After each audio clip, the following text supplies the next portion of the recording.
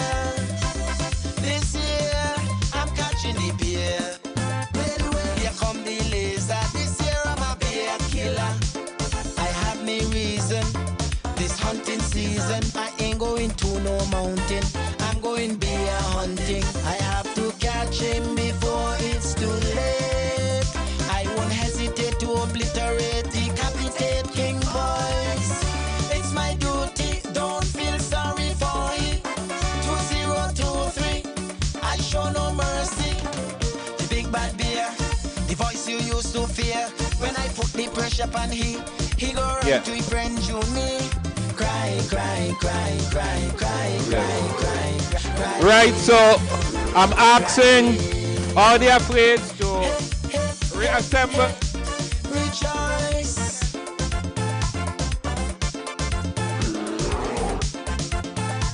I go poke it.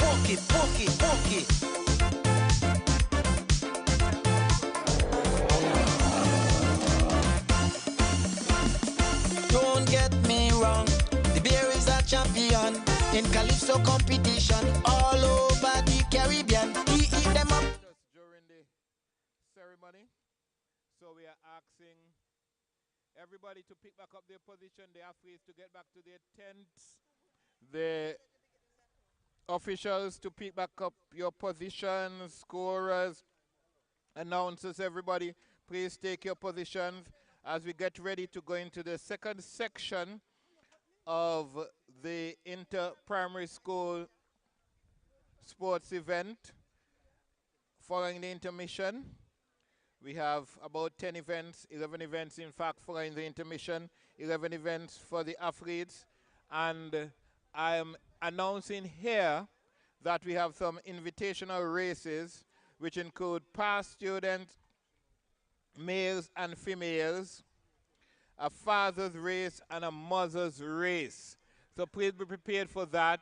Today we wouldn't take long calling and begging, so please be prepared for that.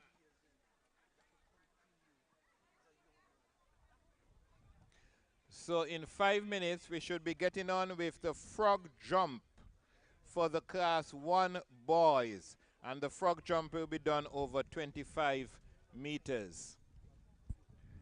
So in 5 minutes we'll be back to recommence.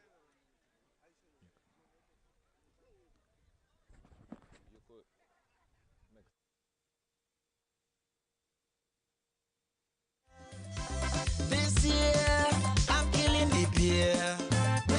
Here come the laser. This year I'm a beer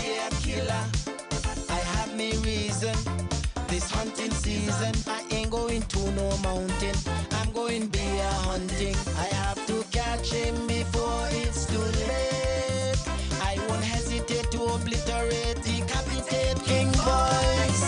It's my duty, don't feel sorry for it. 2023, I show no mercy. The big bad bear, the voice you used to fear. When I put the pressure on he go run to his friend Junie. Cry, cry, cry, cry, cry, cry, cry, cry. He crying. Hey, hey, hey, hey, rejoice.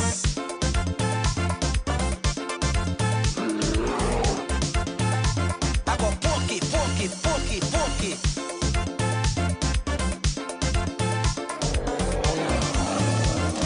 Poke it, poke it, poke it, poke it. You think you're bad?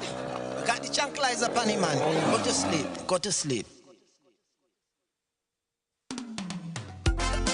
Montserrat, you are the Emerald Isle, gem of the Caribbean.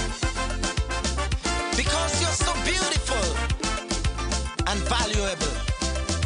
Me nah left ya. You're packing up, want to leave, don't go. Things seem better somewhere else, but you don't know. You're giving up what you have for what you can't see. Hold straight, don't act so impulsively. Cause no matter where you may roam, there is no place like home. You have friends and family and a nice country. You may not like the way things are done. That doesn't mean you should run. Eye to eye we may not see, but on one thing we both agree. Montserrat nice, it nice, so nice. It's sweet like sugar, mixed with spice. Montserrat nice, it nice, so nice. On that everyone agree. You can come and you will see. There's no other place in the world with so much good. I am told, good people, good beaches, good fun. There's no other place in the world. You will see when you come, plenty of sun, fresh air that will never done. Hey. What a beautiful island. Paradise Island.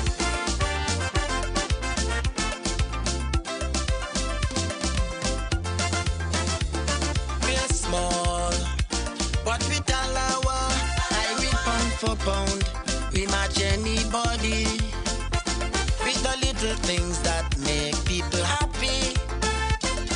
Nobody could stop we.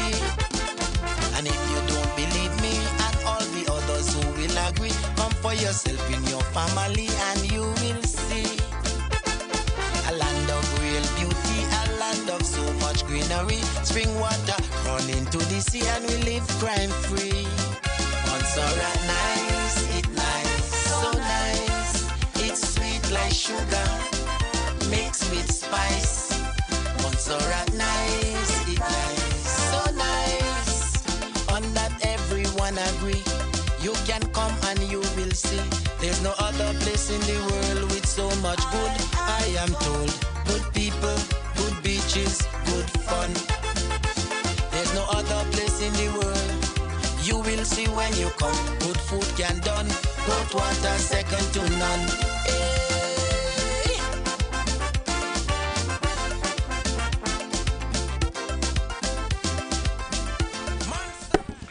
So we're moving into the second part of this afternoon's proceedings. We are asking the athletes for the frog jump to report to the starter, who should be 25 meters away from the finish. And I'll give you in a second who those athletes are from each school. That's event number 23. Event number 23. Event number 23. We are asking Kerry Darway and Elijah Wilbur from St. Augustine, Regian Allen and Navia Florian Pineda from Braids, and Sean Jubri and Malik McDaniel from Lookout. Well, good afternoon again, Roy. We are boiling down. Yes, good afternoon, Cupid. Good afternoon to all our listeners. We are about to commence what is inclusive of what my friend Gregory Sago Willock named the happy hour. That's the stage and phase of the game where we'll have a number of relays, 4x25s for the younger children, then 4x100s, and these highlights the day's proceedings. Indeed. We must remind also to the past students, please be ready. Like Roy said earlier, we don't want to have a long delay of calling for the invitational events. There will be a past students male and a past students female, and there will be a father's race and a mother's race. There will be a display of athletes, which I think is already organized. So there shouldn't be any delay with that. So say good afternoon to Mr. Basil. Well, Cupid, somebody's here picking up rubbish, and they clasp my feet with a bit of instrument, which indicates not very good news because they're picking up rubbish. Rubbish. So we're getting ready for event number 23, which is the frog jump. In the meantime, I'm going to remind you of the break time score. At the break, before the break, Lookout scored 66 points, Braids 147 points, and St. Augustine 169 points. And Roy, we have 11 more events for points. I wonder how it would look at the end. One thing I'm going to tell you, we probably will give you the scores once, maybe twice in this section until the end.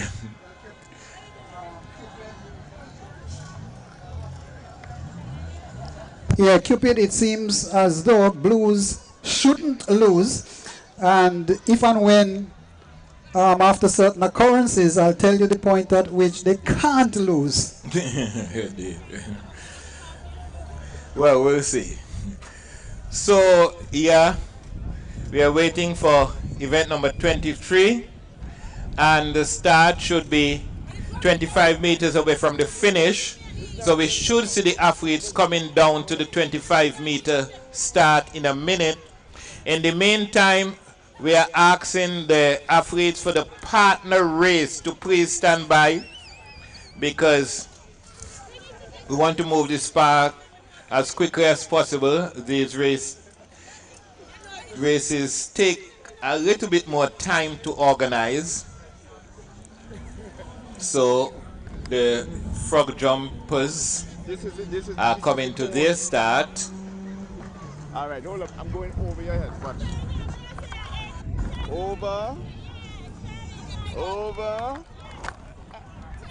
And wherever you are on Montserrat, the place to be is the Little Bay playing field. That's where all the action is happening. It's the interschool primary school athletics championship being run off here at the Little Bay playing field. The defending champions are the Braids Primary School, but they are being given a run for their money by the St. Augustine School, who is trying to unseat them as athletic champions here in Montserrat. It's left to be seen. As Cupid said, there's about 11 more events for points, and in those 11 events, the defending champions, Cupid, would have to do very, very well. Indeed. So we are getting ready for the frog jump. I can see 2 blues, 2 yellows, 2 greens.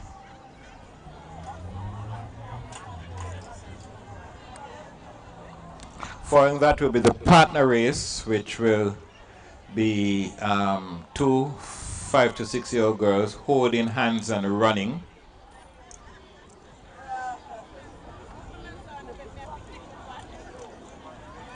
and then we'll get into a series of relays.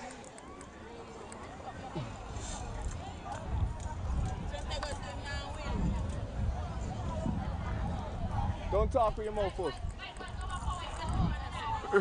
The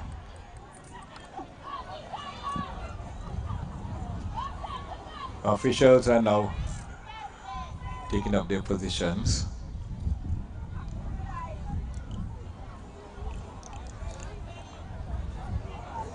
And they're about to go. And so they're off. You see, look like it's going to be a blow. It looks like it's a blue followed by a, I'm not going to call it. We'll wait and see what the official result is. In the meantime, the girls for the partner race are being quickly put into the positions, and the partner race is run over 40 meters. So that seemed to have won by by St. Augustine. Carrie Dowey of, say it again. Carrie Dowey of St. Augustine was the winner. Second was Lejehan Allen, say it again. Lejehan Allen of Braids, and Nevia Florian Panida of Braids was third. We are looking at the girls now running their partner race, each girl holding the hand of another as they come down in pairs.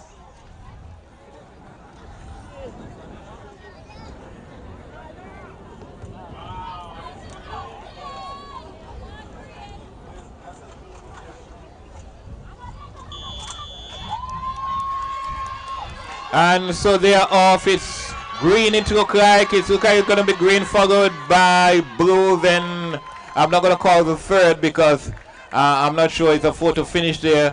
But it seems like the green getting some well-needed points here. Green, yellow, and then we look and see. Or it is green, blue. Then we'll look and we'll see as soon as they get here. But green getting some well-needed points there and closing the gap just that bit as we go into what we now call the happy hour, Roy, the mixed relay. I can tell you that the partner race was won by Kiana Anik and Kimberly Weeks of Braids. Then St. Augustine, Gemma Wade and Eliana Gerald was second, and third, Naisha Mead and Maya Dyer of Lookout was third. Scores? So, at the end of event number 24, the scores: Lookout 67, Braids 156, and St. Augustine 177. So St. Augustine in the lead by 21 points, and that's important, 21 points. And Cupid, what has been happening throughout the day is that St. Augustine has been taking a lot of races, first and second, therefore they're collecting 8 points every such time, and that has kept them in the lead. Indeed. So we're getting ready now for the relays. We have a string of relay from event number 25 all the way down to event number 31. The first will be the mixed relay. And mixed mean both male and female, 4 by 100 meters class 3. Then that will be followed by the little ones, the class 1 boys, 4 by 25, and the class 1 girls, 4 by 25. Then the class 2 boys, 4 by 100, the class 2 girls, 4 by 100, and then the class 3 boys, 4 by 100, the class 3 girls, 4 by 100, and then we'll have the long distance 600 meters as we get ready to see the climax of this afternoon's activities. Don't forget, past students, get ready to take part. Mothers, fathers, be prepared to take part. We are making the announcement now because we are not hoping for a long delay between. And in fact, it's likely that we'll do those invitational races before the 600 meters race. So please be prepared.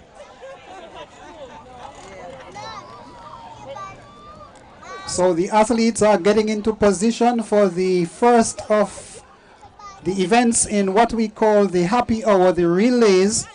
First off would be the class 3, 4x100, class 3. And then we'll have for the younger children, the 4x25 meters, 2 of those for class 1 boys and girls. And then into the thick of things for the 4x100 class 2 boys and girls, 4x100 class 3 boys and girls.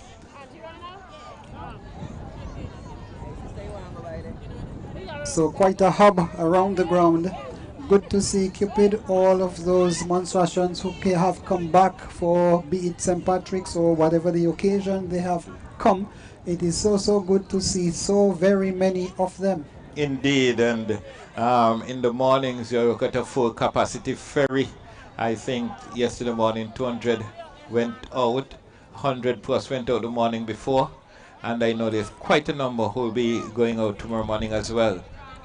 Of course, the planes have been full as well, those who chose to go on the plane, so there's been quite a number of people here, and it was indeed good to have the unity, the reunion that we have seen over the past week or so. And all those who have come, it is so refreshing to have seen you, to see you and to have seen you. Indeed. And we're wishing you safe journeyings back to the places from whence you came, and certainly plan to do it next year again, God's willing, when you'd come back to be with us, to celebrate with us. And like I've said, it's a joy to have had you, and for those who still are here, for having you. So the athletes are repairing to their respective positions for the 4x100 meters relay, class 3. It's a mixed relay, so it's both boys and girls inclusive in that. Athletes are positioning, and these are always very exciting events where you have at least 16 or thereabout runners on the track, each running 100 meters, and 100 meter is called a sprint because you run it to the fastest you're capable of running, and as a result there are lots of changes and interchanges on the track, and that makes for very exciting action indeed. Indeed. So of course they would start staggered. I can tell you that Braids is on lane 1, St. Augustine lane 2, lane 3, St. Augustine lane 4, Braids, and lanes 5 and 6 Lookout.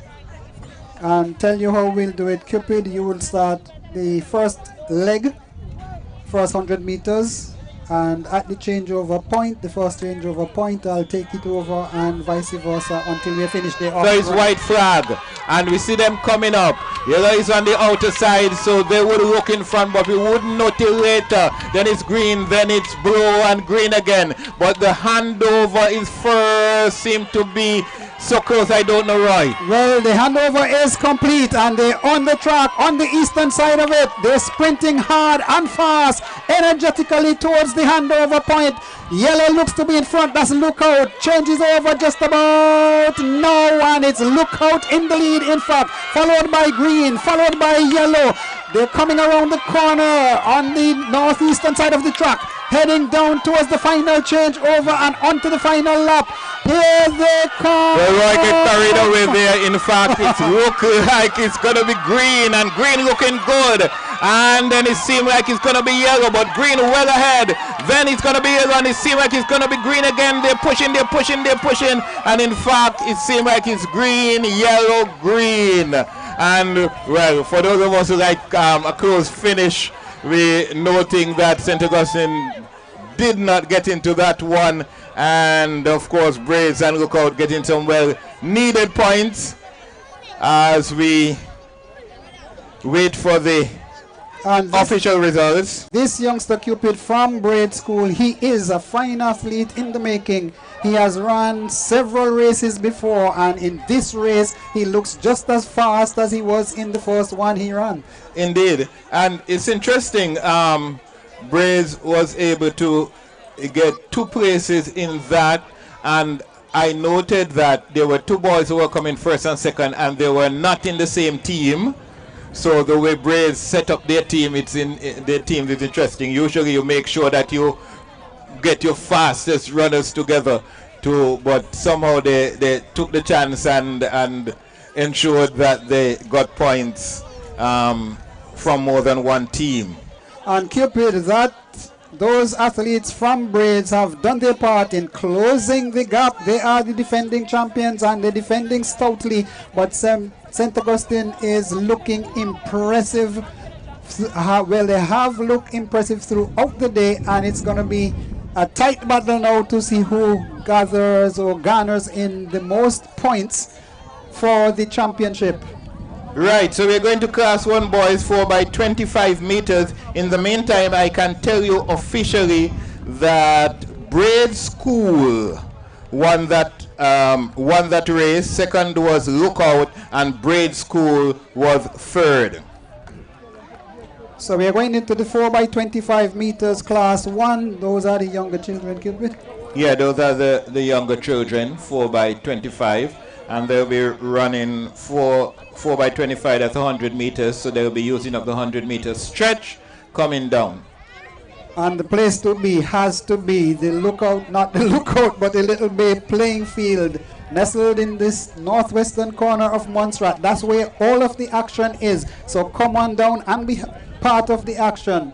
Coming in through the gates, they're all together free. So come on down and be part of the action. It's the 2024 Inter-School Athletic Championship here at Little Bay. Of course, all this fun could not have been possible without Victor's Supermarket, Philip Braid, Meridian Construction, Royal Montserrat Police Service, Royal Montserrat Defense Force, Montserrat Fire and Rescue Services, the Red Cross, Castles Design, Randolph Lewis and Tribe Star, Leroy Graves, Herman Francis James White Jr., Nico Jubry, Wilston Scotland, Cordelia Yearwood, Kelvin Pond, Valerie Samuel, Ahijah Daly, Stevika Francois.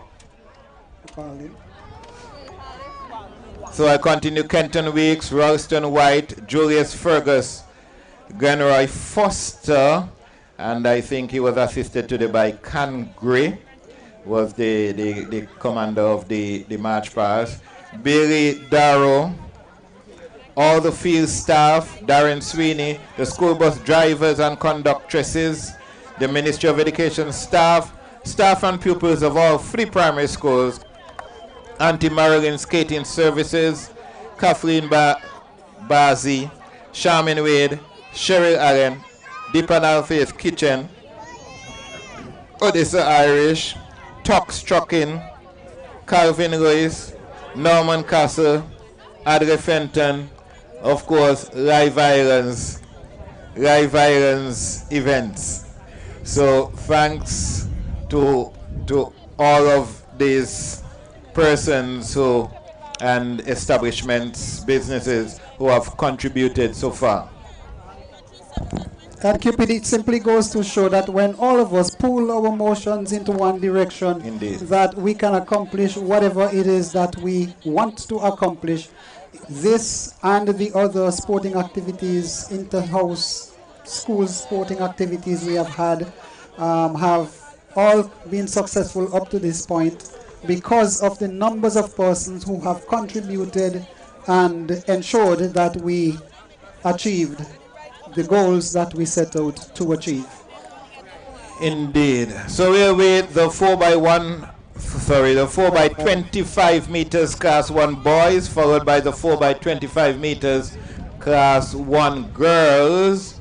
I haven't seen them come into their positions as yet. They are talking to them and make sure they know what is expected. They are class 1, 5 and 6 year olds.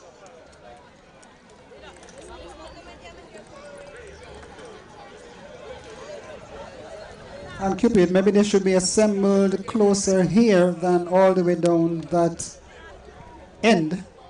Oh, well, they'll be stretched through the entire 100 meter. So I guess they'll line them up there and then send the first one down, then the second one, and so on, yes. And I can see that St. Augustine's relay team for the 100 is already ready and walking down.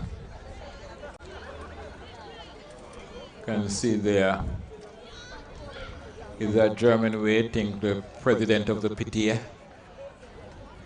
accompanying them, and it's good to the parents getting involved in assisting the teachers and the house captains with the whole administration of the sports. And colors galore, Cupid, kaleidoscope of that, dominated really by green, blue, yellow, and very many other colors in between. Indeed.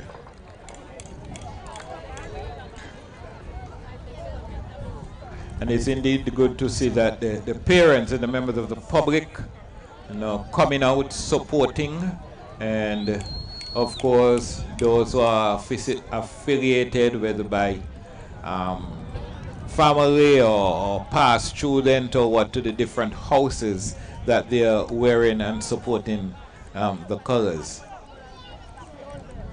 And it's interesting, Cupid, what colors can do. Indeed.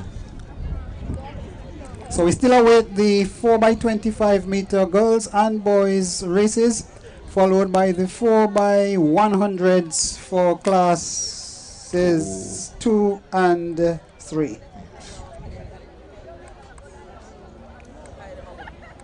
Taking the opportunity again to ask the past students, please stand by. And the fathers and mothers who are ready to show their children that they've still got it, please stand by.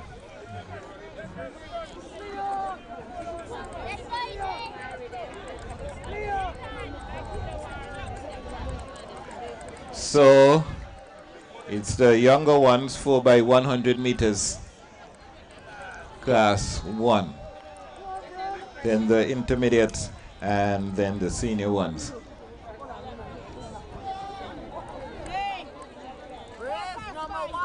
Really cooling breeze coming across the field from, looks like southeast to northwest.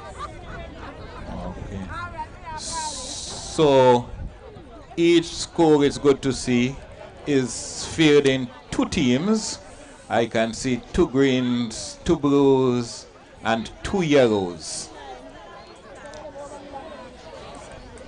And this gives each school the opportunity of taking a possible 8 points or at least 6 points. Yes. So they are on their marks. They're getting ready to tear off down the track. Coaches making final adjustments, possibly giving final instructions. Red flags are aloft, which says they're not quite ready as yet. But pretty soon, the youngsters will be doing their thing on the track.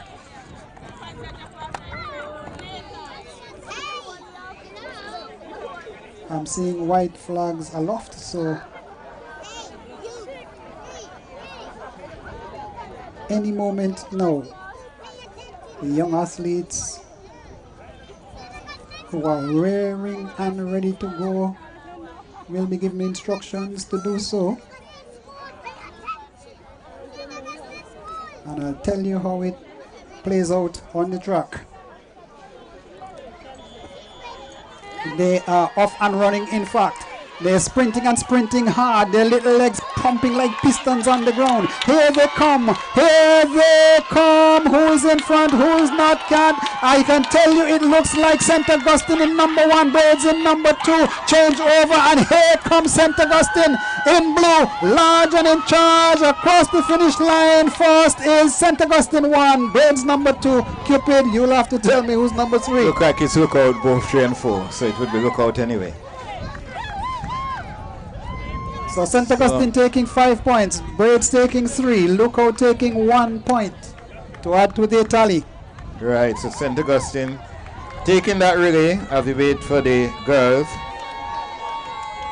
Braids School taking the first relay, St. Augustine School taking the second one.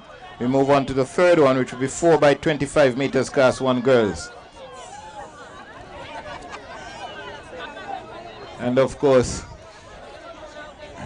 like I said, all St. Augustine need to do is to make sure that they score in every event. They don't have to win from here. Just get in there. Well, and another thing which will work in their favor is that Lookout. If St. Augustine cannot take the top position, just hope that Lookout takes the top position and therefore keeps their, who they're trying to dethrone, Braids being the defending champions. If they don't win St. Augustine but Lookout does, it still works in their favor. Yes.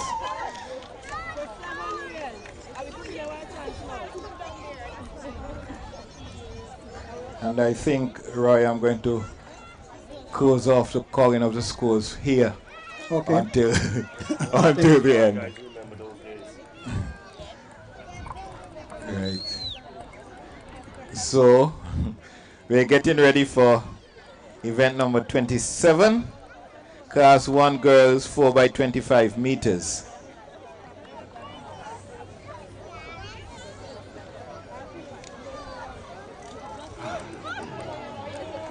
And of course, each school for the girls as well will be fielding 2 teams. 2 from St. Augustine, 2 from Braids, and 2 from Lookout.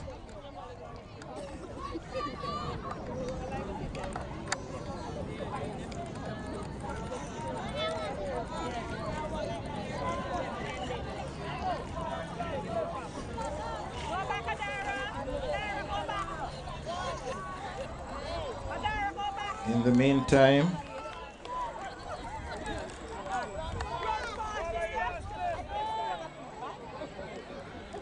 we continue to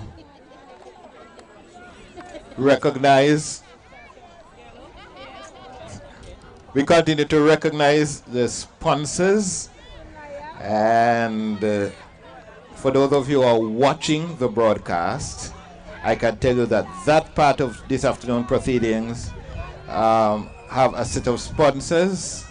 Those who are watching on YouTube, Inter-Primary School Sports 2024 on Life Islands YouTube is brought to you with the support of Guardian General Insurance Limited, Digicel, Tropical Islands Real Estate, Delta Petroleum Limited, St. Patrick's Cooperative Credit Union, CG United Insurance, Ashok Supermarket, Ariogana Express, Osborne Service Center. White flag.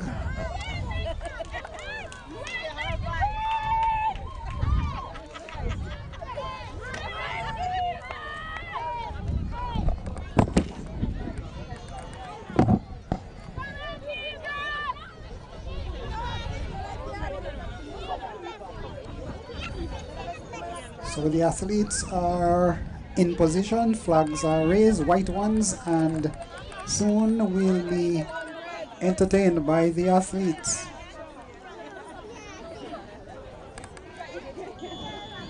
And I heard a whistle, and here comes the runners. Change over number 1 is being made just about now. Who's in front, who's not, can't be telling you that as yet it looks like it's St. Augustine and Braids. St. Augustine is slightly ahead. So this final leg would determine who is who and who is not. It looks like Braids number 1, St. Augustine number 2, Lookout number 3. Well, it's so close. Let's see if I think that's the way it is. Agree, between the number 2 and 3.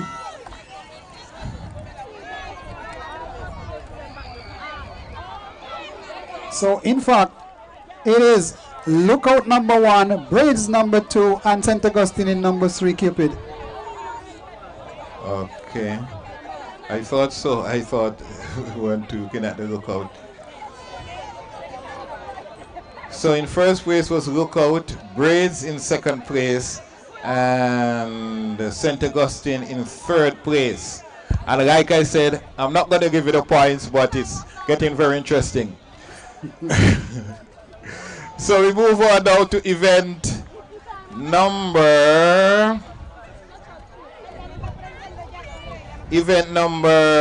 28, which is 4x100 class 2 boys. 4x100 class 2 boys. And that of course will be followed by 4x100 class 2 girls. And Cupid, don't be surprised if you notice the grass on the track changes color during the course of the upcoming events, because we're into the happiest part of the happy hour. Yes. For the class 2 and 3 4x100 meters relay, and it's left to be seen who rack up the most of the points and how close who comes to whom, and who therefore is or will become the overall winner of this meet. This meet, indeed. So, interesting, Braids has won a relay, St. Augustine has won a relay, Lookout has won a relay, and usually in addition to the points, you usually get a cake for each relay. So we can also see who will rack up the most cakes. So we're right there now, the 4x100 meters relay. The meat of the happy hour is here with us. And the sun has been blocked out by the clouds. It's very cool and somewhat darker here at Little Bay Park, and maybe it's good for the athletes. They have done quite a bit of running for the day so far, and they need to be running at the absolute fastest and fiercest in the upcoming events, Cupid. Indeed. Yes, so it's really time again. It's happy hour time again. Saying good afternoon to Mr. Gregory Willock. I heard him live from London on Pastor Rutherford's program yesterday. Interesting. Pastor Rutherford didn't get a lot of questions in because the answers were very long. But it was good to hear your voice, Gregory, if you're listening. It was really good to hear you, and certainly you were very gracious and very complimentary to the people here and the organizers, and we thank you very much for that.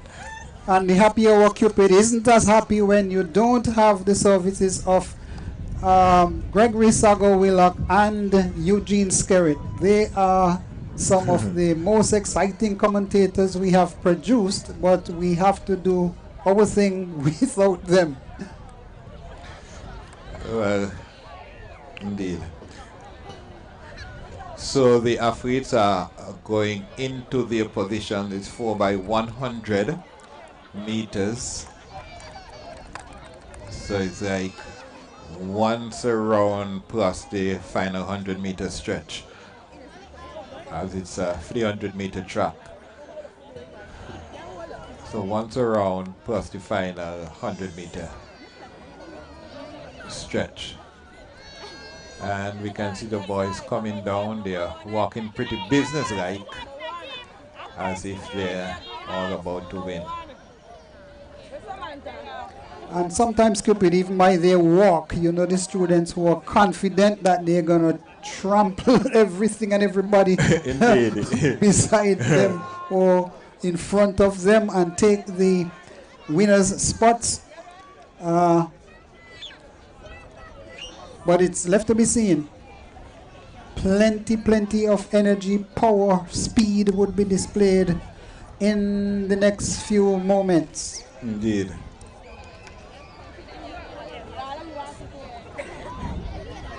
One thing I can tell you, mathematically, any one of two schools can win.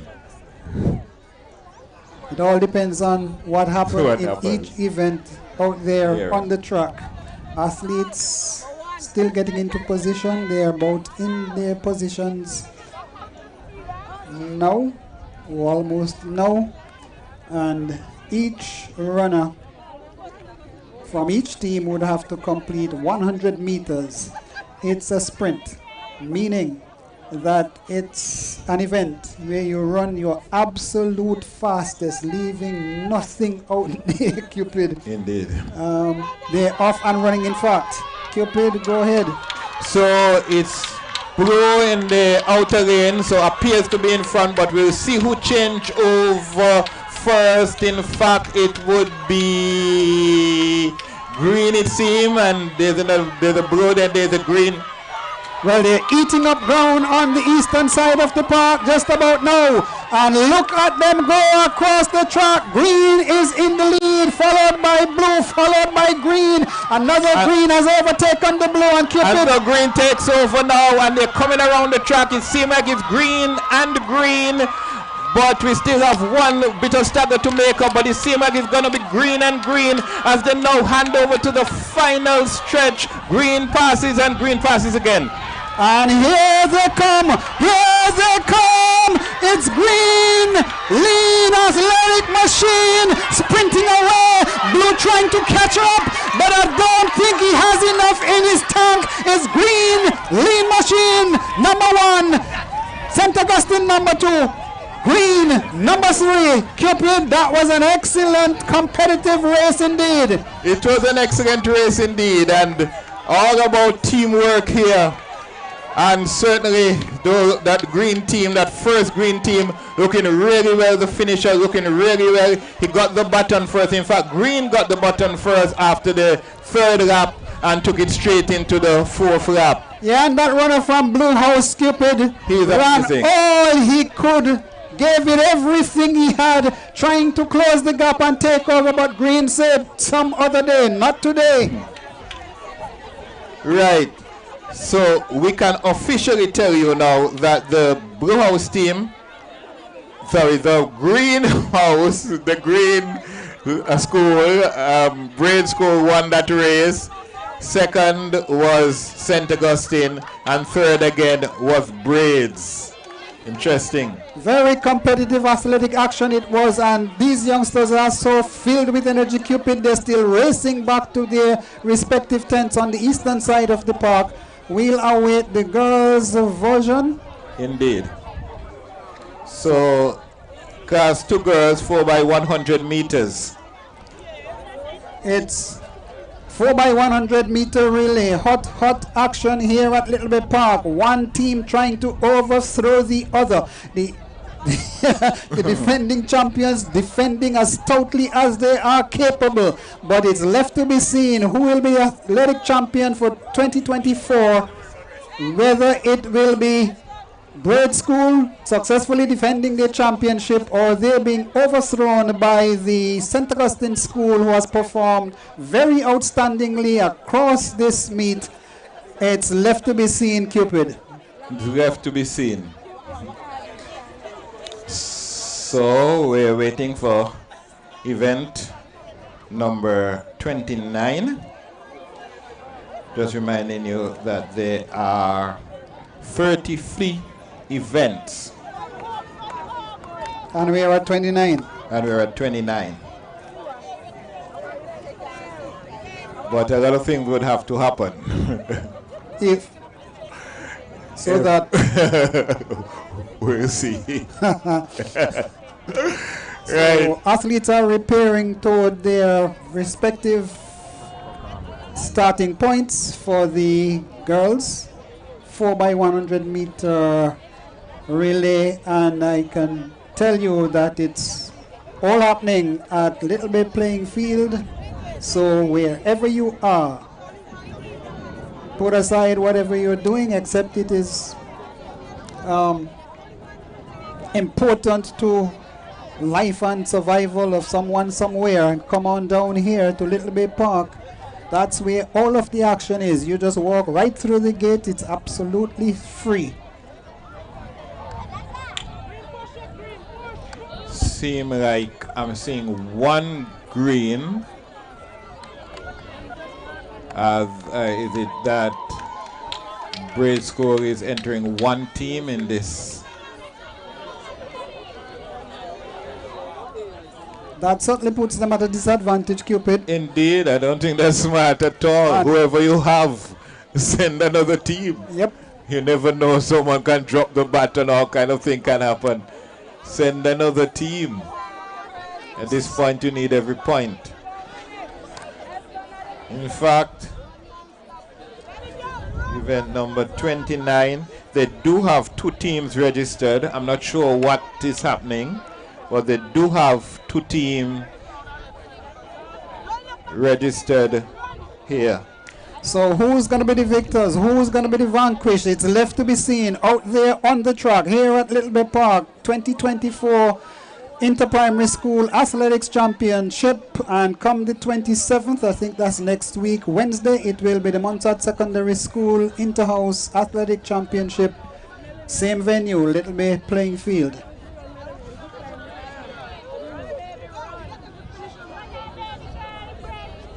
So athletes are at the ready,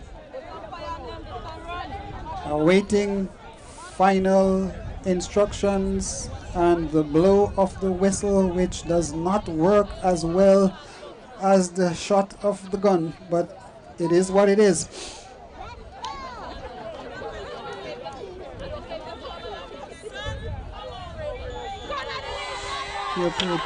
So we are off, and it seems, well, green on the outer lane, then it's blue and yellows behind, and they're approaching the first handover. The first to hand over is in fact blue, and then there's blue, and then there's green. It will be interesting coming around here. The green looking good indeed. So they're on the eastern side of the park here at Little Bay.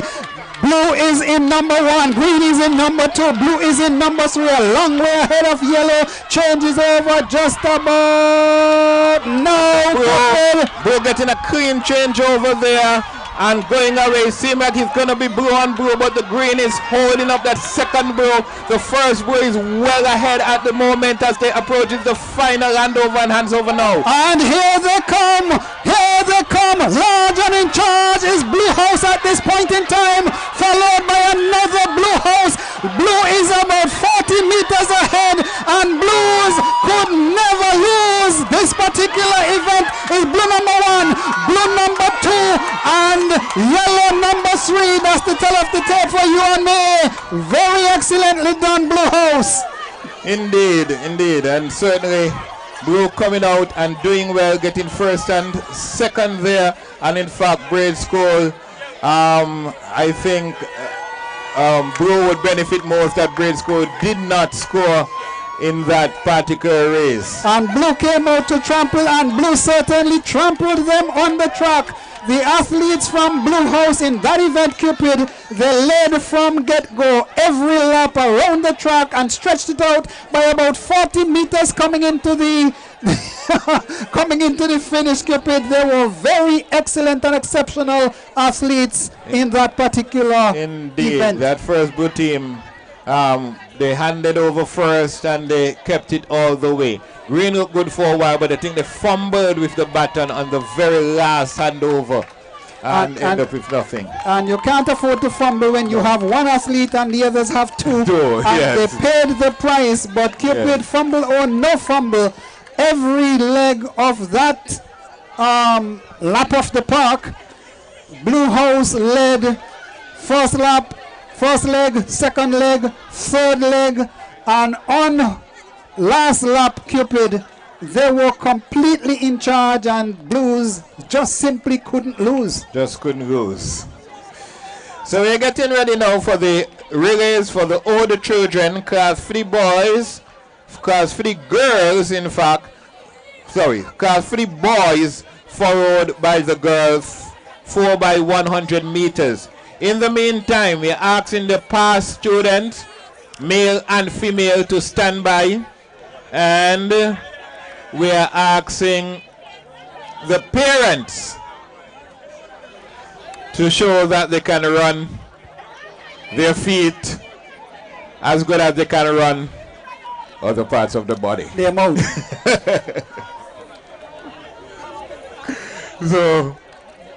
So yes, indeed. But Cupid, that was a really keenly contested event up to a certain point. But from the last leg and a half, Blues had it done and dusted, as they showed at the finish line. Indeed. So the defending champions will have to pull out all the stops, Cupid. And you said you're not giving any points until it's over, done and dusted. I can tell you that there are 4 more events for points, and mathematically any of two schools can win. 4 more events with a total of 5 and 3, 8 and 1, 9 points per event. Yes. So 4 nines. Yes. Well, a school can win 8 points. Yeah, but you have 2 athletes. So 4 8s are 32. And I can tell you that no team is leading by 32. Okay, so I believe what I believe. Okay. But large and in charge is Blue House, and from the looks of things, even the sky above us is blue. You look out at the Caribbean Sea, it isn't blue, but it looks blue, and blue looking good.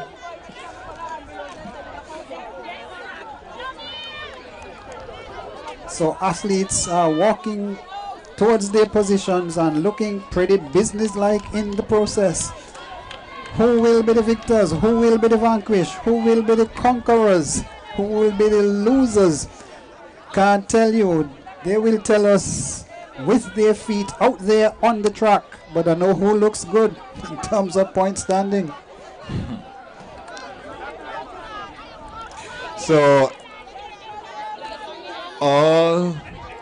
let's see, is the Lookout School fielding 1 team? No, 2 teams, yes.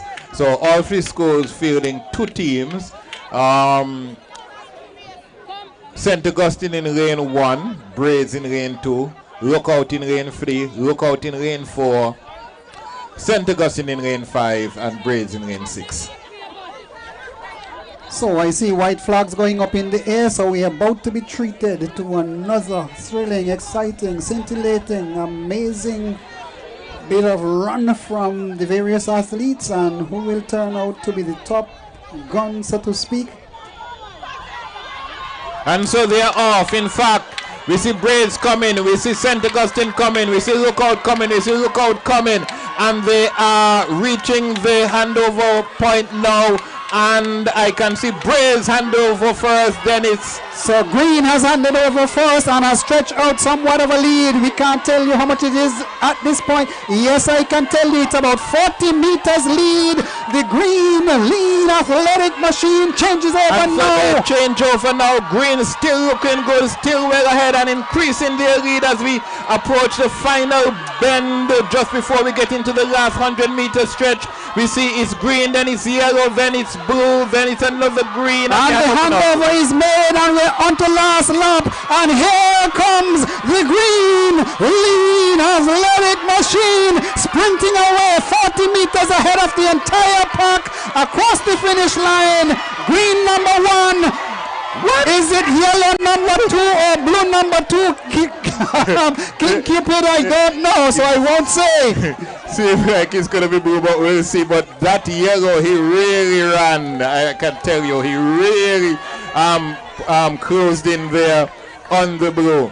And Cupid, I see a runner who has Salem roots, but I can tell all and sundry that from get-go, Greenhouse had led that 4x100 all the way around the track, every leg, and on the last lap, finished about 40 or more meters ahead of all comers.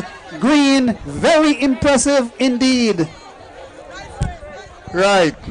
So we can officially tell you that, well, let's wait and see. It's not quite up yet. So we await the girls' version of the 4x100 meter relay. Cupid, which class is it? The class 3. Class 3. The final relay. Class 3, 4x100 meters. So if you're here on the park, position yourself where you can suck it all up. The final 4x100 meter relay, they're always so very entertaining. They're full of everything: speed, power, agility, energy, stamina, just name it. If you're running 100 meters, you have to have it. Following this race, we are going to have an invitational race for the old boys, past students, as it's termed these days. The past students, boys, male, followed by the past students, female. After that, we're going to have a display, I think, of top athletes here in Montserrat. And then we are going to have a race for the mothers and a race for the fathers. So we are asking you to stand by. We are not going to delay on those today. So we are asking you to stand by. And oh, what a joy, what a treat these athletes from Braids, St. Augustine, and Lookout School have put on display here for us today. They have been exceptionally good, Cupid, and we have seen a number of runners coming to the fore. I suppose some of those would move on to the secondary school in short order, and into whichever house they happen to go, those houses would be significantly strengthened. I tell you, and talking about secondary school, we assemble again here in a week's time for the inter-house secondary school sports. It's going to be big. Usually one of the interesting sporting activities.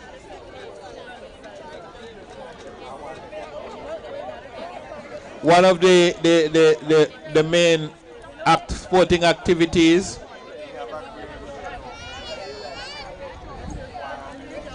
So the girls are taking their position. Yes. Number 2712, driver of number 2712. Somebody would like to get out quite urgently and they've been blocked in. So kindly go to your vehicle, move it out so that this person can be allowed to leave the area. What's the number again? 2712. So the girls are, oh dear. Parents, please, those little children, they're off. There are parents who are allowing children onto the park at the southern end. That is dangerous. We don't want them to get injured, and we don't want the athletes to injure themselves either. So kindly, please, keep them close to you and away from the track. So we're into the final relay event.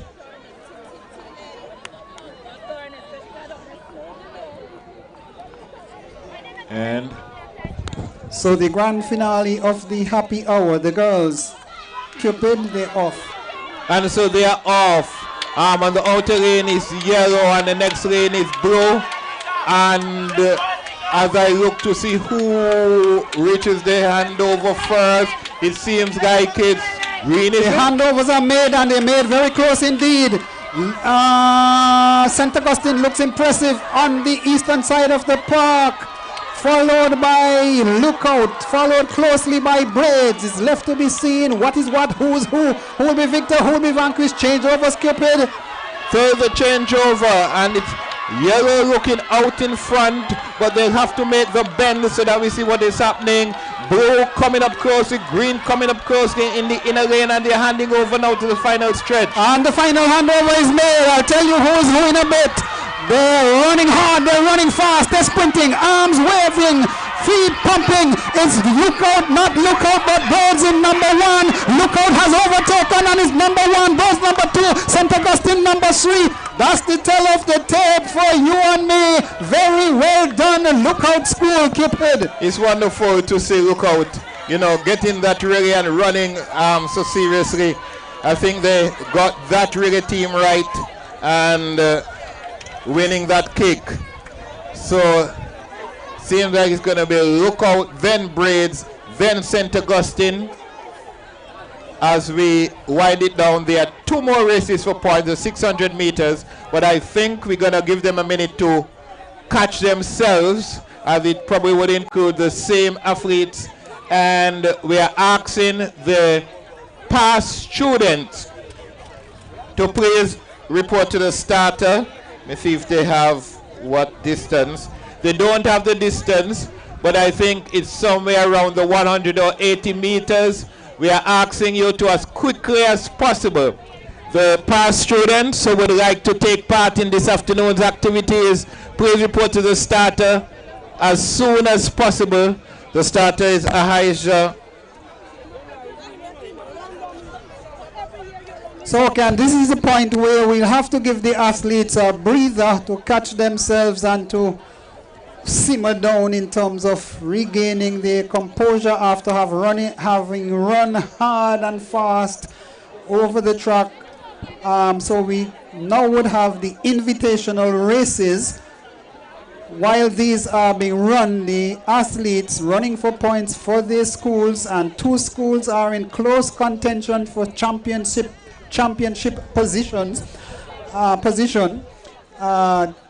Give them a breather. So we call on the parents race, males and females, and then we'll have a display of athletes. That is usually the premier athletes here on Montserrat.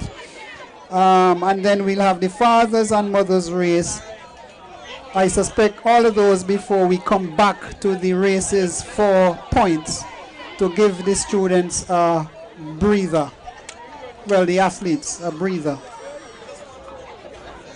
So I see some gentlemen on the track. I cannot see clearly. Some are in yellow top, some are in white and gray. But I think they are getting ready to do the past students boys, and I think I see some young ladies there as well. Past student girls. We're not going to delay. We're going to run with whoever come to the track. We are not going to delay. So, but Cupid, seriously, while we wait, I think the point you made from get-go earlier, very early in the day's proceedings, that it is unfortunate that the students who are the actors in this particular show, and all of those we have seen earlier in the year, are pushed away in a corner, well away from the action, that they have no clue as to how the races are going, are finished in particular. Yeah. And then too, that they are in a position where they are not able to hear information being called for from them or whoever organizes, coordinates them. We need a speaker to be put in that northeastern corner, but suggestion is that it be moved and preparations, adequate preparations be made for positioning them so where they could be more part of the excitement of what's happening, of what they are creating. Seeing their team members winning, losing, whatever. Yeah, they should be a part of the whole thing. So I don't know how that can be worked out. The technicians will have to work out that. But I'm saying that is something that we have to consider for next year. We've been doing it quite a while now. Having the students just away. They cannot hear us. I can tell you I did walk up to the tent during the time James and yourself were commentating. And I could barely hear. But fortunately, two of the schools took my advice to walk with a radio. So they were listening via radio, which is loud and clear. So a number of athletes are coming onto the track. I don't know if they're past students or fathers. This look as though it's going to be a relay Cupid because I see batons in hand at that starting point and athletes dispersing over the park to their various positions. So this is good. And I see both male and female. I don't know if it's going to be a mixed relay or it's going to be boys teams and girls teams, but we'll wait and see what happens. We see one of our outstanding girls who is sporting a blue. Just in, she's actually wearing white, but she's showing the audience that there's some sort of undergarment. She actually ran for St. Augustine School some time ago and have represented Montserrat in outside of Montserrat in the past.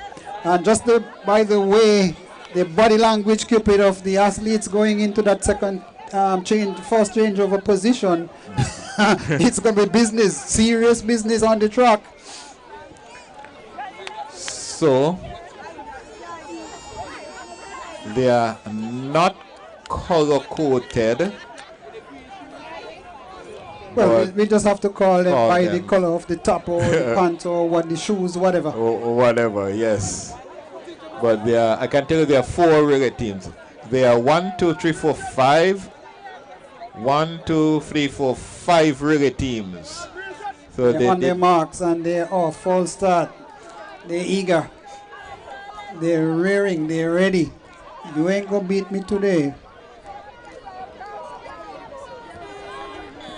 And so they're off again. It's either out the outer lane, and we see a number of athletes that we know as to the changeover now. So they have changed over. They're in white, they're in orange, they're in black. They're sprinting across the eastern side of the track. Neck and neck, 2 runners very, very close to each other. Change over made now, Cupid. So Cupid is indisposed at the moment. Into the final bend and the last lap. Here they come on last lap. Somebody in black, somebody in a white vest, but the black is looking very impressive indeed.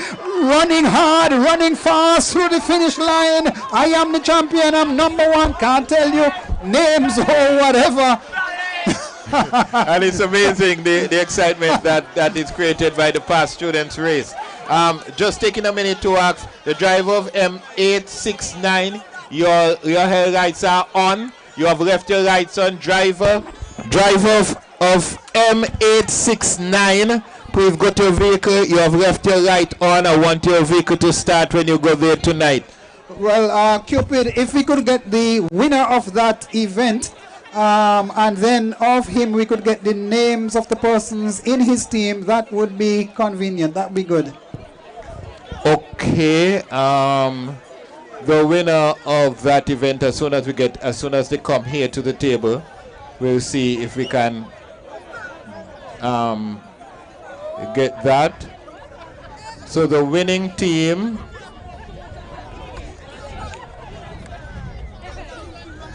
Okay. Okay, we'll try and get the names of the winning team for you. We'll try and do that.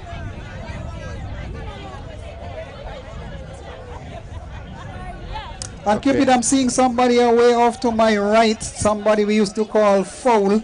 I don't know if that's him. It is indeed. Long distance runner. Hi. Hi. Yo. You mind telling us the members of your team? You won, right? You won. Okay. You want to tell us the members of your team? You know the members of your team? Who are the people in your team? Who are the people in your team? Tyrese and Destin and Ralston. And you are? Justin Allen. Right. You're from the same house at MSS? Greenhouse, yeah. Okay. What? Serious business. All right. Thank you very much. Welcome. Yeah, Cupid, as I was saying, I went to my right, I see somebody we used to call Foul. Alfred something is his name. It would be good if we could get him here. Alfred Lindsay. Alfred Lindsay. It'd be good if we could get him at the mic. I used to run against him on the Easter Monday relay team. He used to be a very excellent runner, hard to beat. Yes, so Meanwhile, we have here with us those from the younger generation would not know him, but those of us from the old school know that this man used to burn these tracks and circuit around it back in the day. Yeah, 800 and 1500 and anchor in the 481. On Easter Monday relay. Easter Monday relay. And what team you ran for in Easter Monday relay? Jubilee Town Boy, and they were hard to beat. They had Priceski, they had Fowl. You had Kenyatta, you had Chumaka, and Willie Lee. And AB. And AB, yes. And it was near impossible to beat their team. When I waited at Cork Hill, he and I used to be at Cork Hill, but ABO Priceski came up first and by quite a distance. When they gave him his baton, I don't see him anywhere between Cork Hill and Salem. He was good. He was good. Man, yeah, well, fun to see these kids, man. It's unbelievable. Yeah. I tell you what, and I have a plan to sponsor a lot of track shoes for these kids. Oh, that's very good. So it's in process. Last year, I donated 6 pairs to Scotty and his team. Indeed. So my plan is to get at least as much as 50 pairs. That would be very excellent indeed. So it's in the process, and I have a lot of people who is on board to make it happen. Good thing I called you, and athletics is in his blood. Yeah, it's in my blood. I have to be here. Yes. When that guy got the button at Cork Hill, boy, don't look for him anywhere between Cork Hill and Salem. Just know that you're second.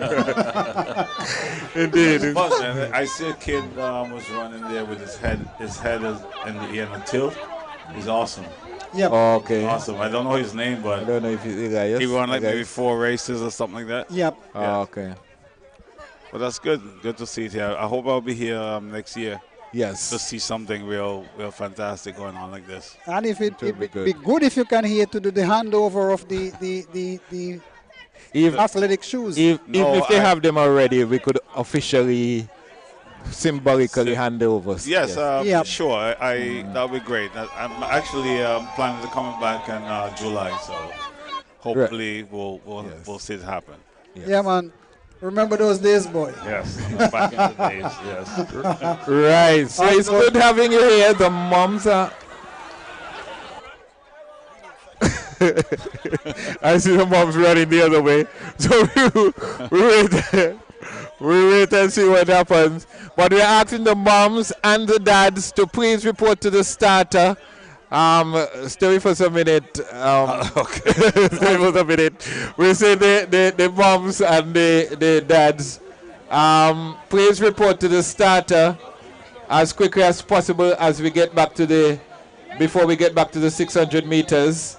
Which is more along your lines, Mr. Lindsay? Yeah, 408, 15. Those are my specialties. And anything beyond?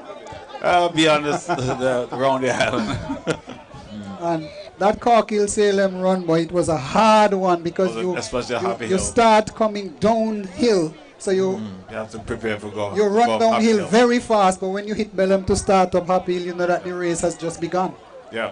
Those are the days. Okay, somebody is signaling something, but I'm not sure I'm picking up the signal. There should be moms or dads at the start. If not, we're going to go ahead with the 600. What are we doing, Coach? Coach Corder, you could tell us what we're doing? We're going ahead with the 600? Seem like I'm seeing girls at the start, so it seems like we're gonna leave out the parents and go ahead with the 600. I see quite a number of yellow. Not sure what's happening here. The 600 is twice around the track. 600 is twice around the track, yes. but it actually starts up here, so it would not be the 600. Okay. Yeah, so you think we have a future in? I think we have some good potential runners. Okay. From what I can see so far, there's a great amount, and I'd hope one day I'll be able to see the secondary school group. Yeah, you won't see them this year. This You'll year. be gone. Yeah, I'll be gone. Yes. Oh, okay. But I'll be keeping in contact with Scotty. Yes. He always on the phone together. And you can always hear the commentaries. Yes, I listen to it all the time. I can tell you that while we cannot go around the island anymore, we do have an Easter Monday relay. Yeah, which I is heard about that, yeah. six. Where's the legs. route? What route is it? I think it's at Lookout, yes, and goes to Salem Park or something like that, yes. Okay. And come back here. Come back here or something, yes. Off on Lookout, Yeah. Salem and back here? Yes, something like that. Yeah, you finish at the park. Okay. He alone would have run all that, you know. No, back then. I'm in the senior citizen area. Cupid is the boss around here, and he says he's giving no more scores until the final 2 events are complete. The scores will be communicated. The scores will be communicated in due course. One thing I can tell you is that either of 2 schools can win. Either of 2 schools can win. There are 3 schools. There are 2 more events, and either of 2 schools can win.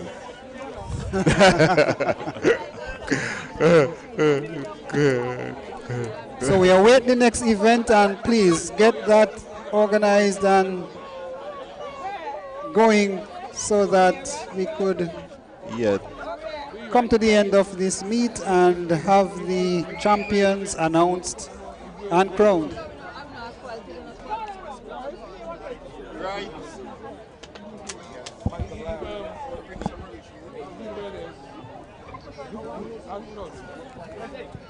Hello? Oh, yes. Right, so it seems like we are going to have a mother's race after a long wait. It seems like we're going to have a mother's race. And you were saying, Mr. Gindi, that there should be a grandfather's race. I might try. I need to have some Benge ready. Oh, man, this is awesome. Yeah. It's awesome. This is happening. Yes. This is the first, for me, since I leave, this is the first one I've ever witnessed. So, but hopefully... it must be pretty nostalgic for you indeed. Yes, sure. And I said I wanted to see this, so I had an opportunity to do it. There's 2, 3 people? Yeah, 3 people. So at least you're guaranteed a medal. If you complete. If you complete. You can walk it. So now I think Scotty is really doing a good job so far. Yes, he's been working really well, yes. It's awesome to see. So, are we ready? With the mothers? Fathers, if you're going to run, please stand by.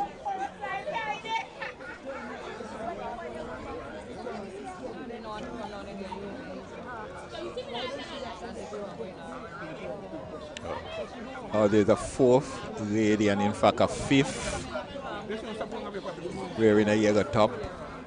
So I think there are going to be 5 ladies coming up the track.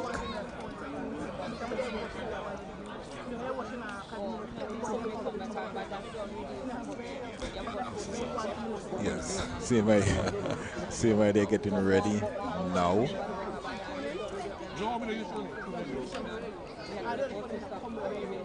And so they are off.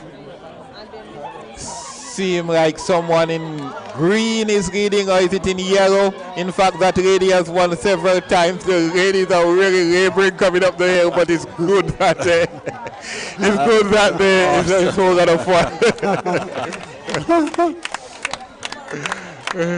Right. In fact, I recognize some of these parents. Few of them are wearing yellow. There's a blue and there's a green. In fact, they are in fact parents of outstanding athletes, if I recognize some of them. Great. So we are hoping that the fathers are coming now. So the fathers coming now, coach? And I hope that they don't stay as long to get ready.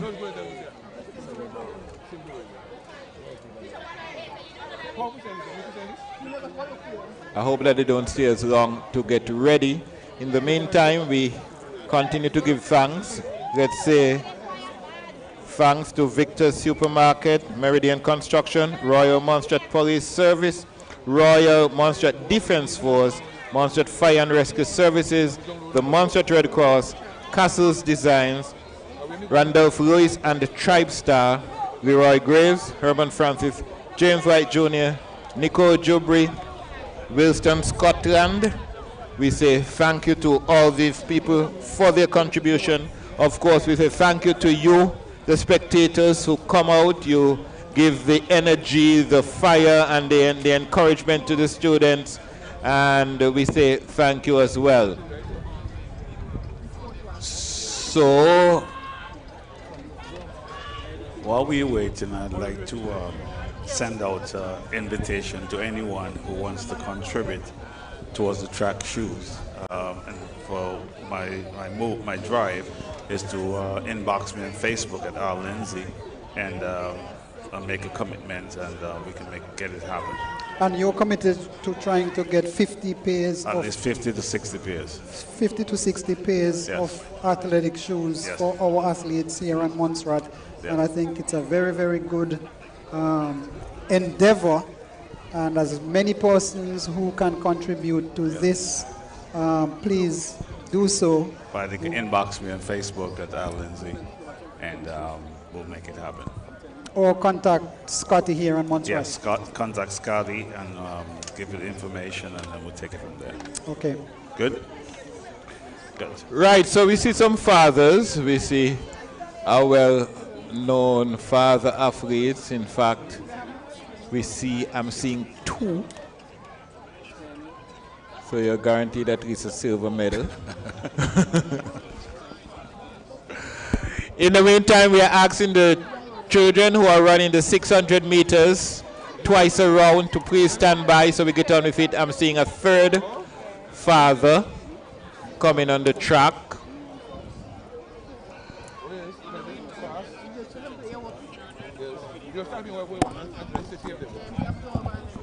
I continue to give thanks. Say thanks to Cordelia Yearwood, Kelvin Pond, Valerie Samuel, Ahijah Daly, Stevika Francois, Kenton Weeks Jr., Ralston White, Julius Fergus, Glenford Foster, Billy Darrow, all the field staff, Darren Sweeney, the school bus drivers and their conductresses, the Ministry of Education staff and pupils of all 3 primary schools, Auntie Marilyn's catering services, Kathleen Barthy, Charmin Wade, Cheryl Allen, Dip and Althay's Kitchen, Odessa Irish, Tox Trucking, Calvin Lewis, Norman Castle, Adre Fenton, Live Islands Events. All these people come together to ensure that we have a successful meet, which I'm sure you'll agree to. I think they are on. And so they're off and running, and here they come. The fathers are on the track. They're fast. One in a red pants, one in a white top. Who is going to be who? The one in the white vest is across the line about 5 meters ahead of the rest of the pack. He's surely faster than the others, Cupid. Well, one is a policeman, one is a doctor. Very good, guys. Very good. Yes.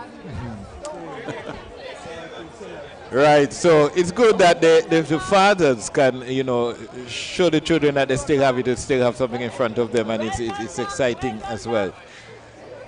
So Mr. Lindsay, thank you very much for coming and chatting with us here. We are indeed glad that you have made the offer, and we're asking people to support the drive to provide athletic shoes for the athletes here on Montserrat. You can go to your Facebook page, look for R. Lindsay. Al Lindsay. Al Lindsay. Al Lindsay. A.L. Lindsay. Yes. Okay. And on Island, contact Scotty. And on Island contact, you can contact Scotty, and let's make this happen. Thank you, guys. Good to have you, man. Right. Good to see you. Appreciate it. Thank you. All right. Have fun. Okay. So we're getting ready for the 600 meters, the final, and I can tell you again that there are enough points left for either of two schools to win this afternoon athletics meet. So any of two schools, that's St. Augustine and Braids, I know who seem to be favorite Cupid, but it depends on finally what happens on the track. 600 meters boys followed by 600 meters girls, and these are races that you can actually get first, second and third because they allow more than two athletes. You do not have to run in your lane, you can cut in once you break the corner, so it will be interesting. So there are 5 and 3, 8 and 1, 9 points on offer in each event. Cupid says any of two schools can still win, and it would appear to me that the defending champions Braids, you were saying they can win, and the only other team that can win is St. Augustine. And pretty certain who are favorites, Cupid. Indeed. They have been outstanding all day. Well, they have certainly entertained us, and it has been a wonderful afternoon here as we get into the final two events. I think the trend is breaking in a particular direction, Cupid, whole day, and it would be an upset if it goes the other way. Well, yes, indeed. Well, put it this way. One school dominated from 2001 to 2010, and then from 2010 another school take over. There was Lookout, one in 2009 and 2016. Other than that, it has been Braids and St. Augustine, more so Braids, for a decade. For a decade? Well, dominated for a decade. I think there were some interruptions. I can tell you that Braids, they won in 2002, 2004, 2007. Then 2011, 2012, 13, 14, 15. Then they lost to Lookout in 16, 17, 18, 19, then the pandemic, then 23. So it's a string of 1, 2, 3, 4, 5, 6, 7, 8, 9 years out of 10. 9 years, so 9 years of the last 10 years, Braid School won that race. Well, won that 9 out of 10, but a certain school is saying you can't do it again, at least. We'll see. Not this year, left to be seen. It's going to be the girls first. Girls 600 meter sprint, because I was told, Cupid, I was told that all races under 800 are sprints. 800 and above to 3,000 are called middle distance.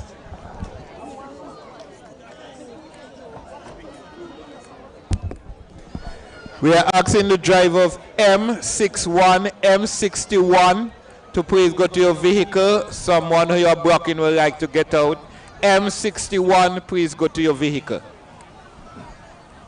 So we await the 600 meter. It's an open race. Students from all classes, that is class 1, 2, and 3, can participate in this event.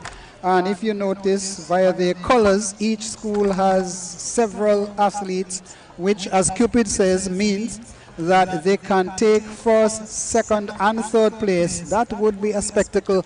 Left to be seen, Cupid. Let's see how it goes. Next to be seen, yes. Vying for championship. St. Augustine pushing Braids to their limits. Braids trying to defend and keep their championship.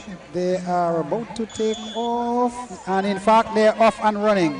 Let's see how fast or how slowly they do it initially, but they have to run twice around the park. They're on the eastern side. It's cool here at Little Bay late in the afternoon. And green seem to be heading up some steam and taking a slight lead. There are 3 greens out front, followed by a yellow and another green, then a couple of blues and some yellows and so on and so forth. But out front is green. Is she going too fast, or is she confident of what she has in terms of strength, speed, stamina, ability to run around the park twice and do it successfully? Left to be seen. But here they come. In front right now is green, green, and green, followed by yellow and yellow, and another green and yet another green, then blue, then yellow, blue, and several yellows. Well, that front green is losing it, but green is still in front. In fact, there are 2 greens in front. And the parents are getting animated. And you must know that the children have to be, Cupid, pretty tired. They have run all day and now they're running the longest event. The green is in front. They are 1 and 2. They're 1 and, well, they're first and second so far. 1 lap plus 2 meters around the track, and a green has kicked in the southeast, in the northeast, looking good, looking impressive. Yellow too is looking even more impressive, about to pass up one of the greens, but it looks like a green thing here at Little Bay Park. The grass are green, the hills are green with the leaves of the trees. Green looking good. This runner here is some runner indeed. By about 40 meters, it is the green, lean, athletic machine in number 1. Who will take number 2? Is it going to be Lookout in yellow? It looks like it's going to be green number 2 and yellow number 3. And way back across the parks, here comes a yellow and a yellow, still fighting to prove that I'm faster than you, and a blue and a blue and a green. And further down the track, there's a blue running hard and fast. Cupid, as though they're finishing the race for first place. They're giving it their absolute best. Well, but it's a long time over with green taking the first place. There's one lady, young lady on the track, Cupid, and I have to bring her in. She is determined. I'm out there to run 600 meters and I'll never stop until I finish that. Well, she has stopped running, that is, but she'll walk across the line now, and congratulations and applauses to that young lady. Well done. Indeed. And what I can tell you now, following that result, that either of 2 schools can still win this afternoon. Any result other than that, it would have been close. So Cupid is hell-bent that he'll not tell us the points until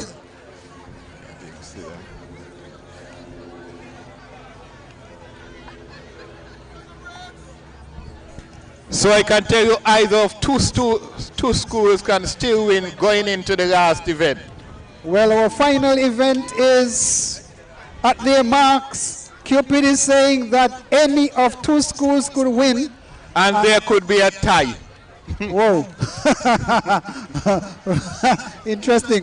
If there's one event, the total number of points is 5 plus 3 plus 1. So Cupid is telling us that 3 results possible: 1 school, another school, or a tie. Whoa. Whoa. It had looked given since earlier in the day, Cupid, but you are saying that no, it's not so. Not so. So you're saying, therefore, Braids can still defend their championship successfully. And you're also saying that St. Augustine could take the championship and be the new champions. And you're saying further that depending on the outcome of the race, the points could be shared and two teams end up tied. And in that case, Cupid, what do we do for a champion? Well, put it this way. Lookout would have to feature if there's going to be a tie. Oh, okay. Yes. The mathematical genius of King Cupid. The athletes are on the mark for the very final event, and I'm informed that there'll be no tug of war this year because the pull-off had not happened, and therefore this is the final event out there on the track between Lookout, Braids, and St. Augustine. Two of the teams can take the championship. It has to be there for St. Augustine and the Braids, defenders of their title, and St. Augustine, capturers of the title, possibly.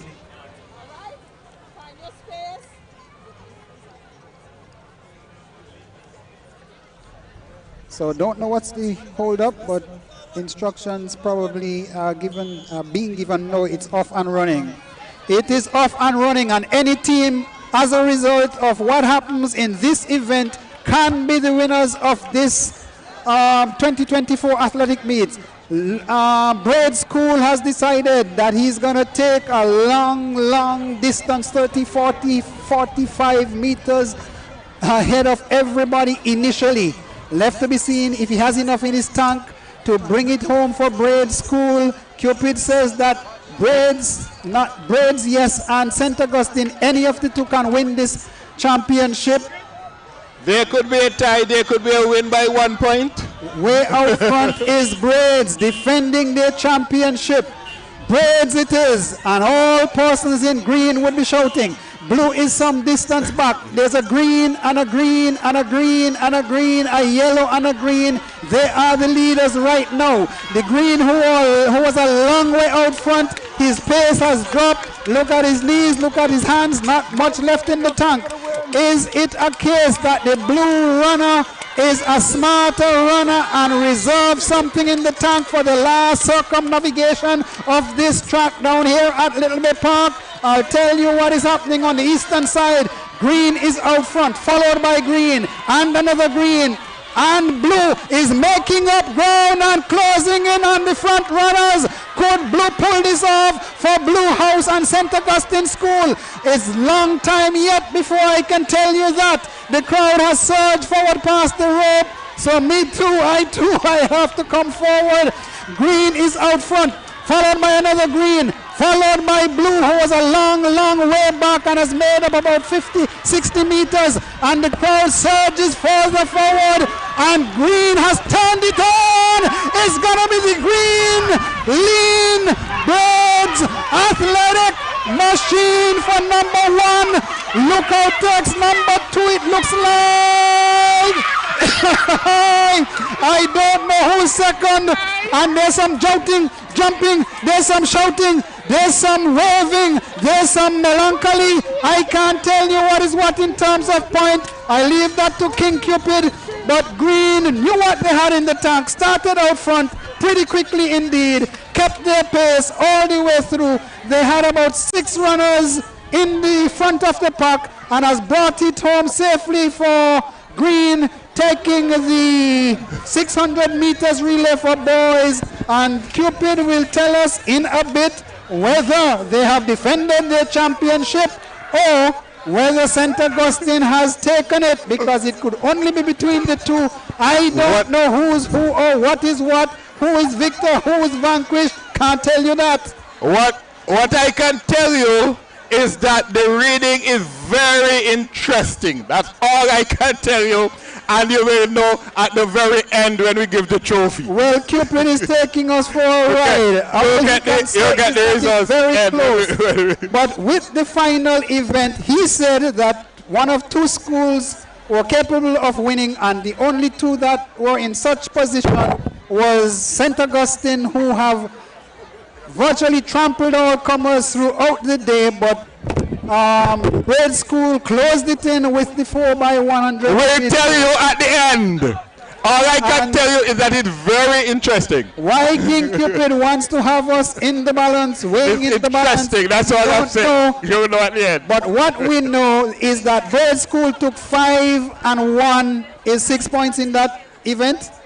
5 and 3. 5 and 3? Yes. So we are asking the athletes from the 3 schools to please assemble right in front of the broadcasting area here. We are asking, I hope you can hear us, please assemble so that we get into the award ceremony. All Cupid is saying is that the final results after that last event, that was the final event also, is that the points are very interesting. He says at the beginning of that race, he did say that any of 2 teams could win. The only 2 teams which were in a position of winning were Braids, the defending champions, and St. Augustine, who have been the team of the day for me.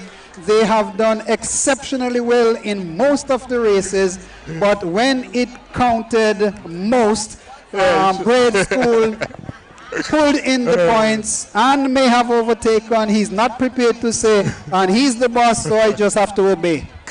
So we are asking the schools, we are asking the athletes under the tents to please come down in front of the, to please come down in front, you will get the score, to please come down right in front here, in front of the broadcasting.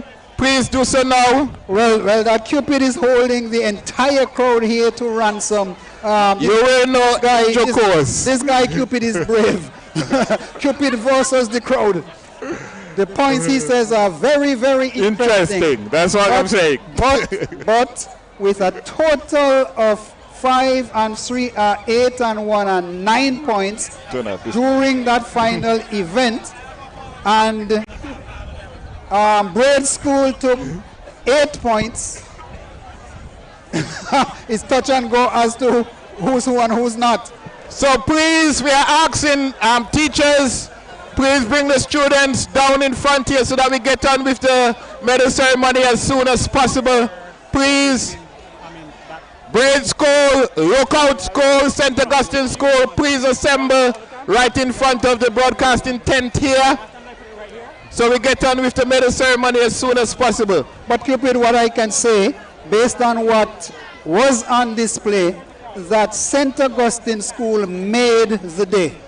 Okay. They were just simply outstanding in so many events, and in very many of them taking first and second place, and moved from behind and forged ahead and stayed ahead for a long time.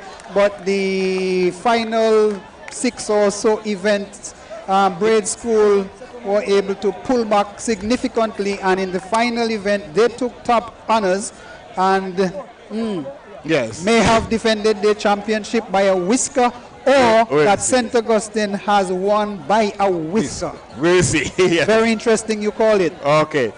So we're going to take a short break. We're going to go back to the studio for a short break, and as soon as we are ready for the medal ceremony, we'll be back. Okay? So before we go back to the studio, Cupid, I think I must say that express our thankfulness to all the supporters, the parents, the teachers, who have you, the commentators, the coaches, the Ministry of Education, the sponsors. Thank everybody for having played their part. Thank you very much. Cut off his tongue, some people say. Know what's on your mind, can't even get any more airplay. Retiring the commissioner and all senior police officers. This mother tucker needs an explanation. Changing the age of retirement, the officers deserve better treatment. This mother tucker needs an explanation. Then you brought in a white commissioner. Seems like slavery starting all over. This mother tucker needs an explanation. We We are not your Tommy Tucker, for sure not Basil Chambers. So, Mother Tucker, we deserve an explanation.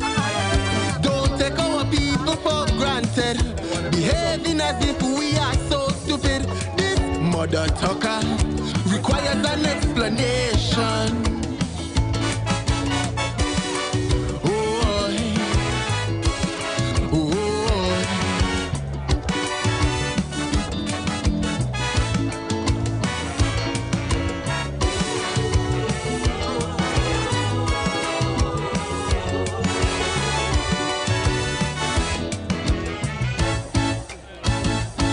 At our main industries, construction and government services. Yet this country still in a serious dilemma. Civil servants crying for increase, just 10% they feel in the squeeze. But you prepare to make picky head people suffer. Time for a change, monstrations deserve better. Even for electricity, we can't find a generator. We still struggling with ferry access. Now we have a serious gas crisis. But a day will come when the people start to resist. What happened to the Constitution? Shouldn't your deputy be a monstration? This Mother Tucker needs an explanation. Civil servants increase, you fail to accept, but you bring pirates to take what is left. This Mother Tucker needs an explanation. Look out for the interests of monstrations. Get off your high horse and show compassion. This Mother Tucker needs an explanation. We are not your Tommy Tucker, for sure not Sister Nyota. So Mother Tucker, grab your Georgie bundle and run. Disrespecting our people, doing things as if we're invisible. Yes, Mother Tucker, we are born monstrations.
Everybody fighting each other.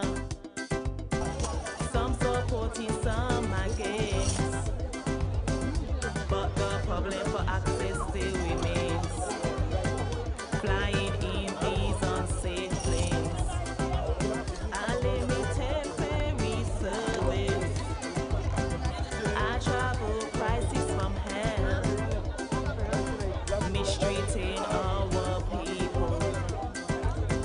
Choosing money over livelihood, life and health. So let love reign on the sweet little monster rats. Let love reign on the sweet little monster rats. We cannot fail, we must prevail. So let love reign on the sweet little monster rats.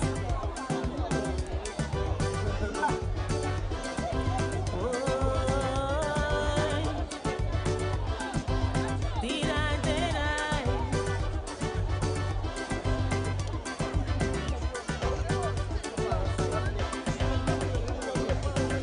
Love is our solution. Caring, kindness, and generosity. It's not about me, but our people. Nation development must come first. We need more critical thinkers. Leaders with character, integrity. These politicians are not leaders. Monstrations need to excel. So let love reign on the sweet little monster rats. Let love reign on the sweet little monster rats. We cannot fail, we must prevail. So let love reign on the sweet little monster rats.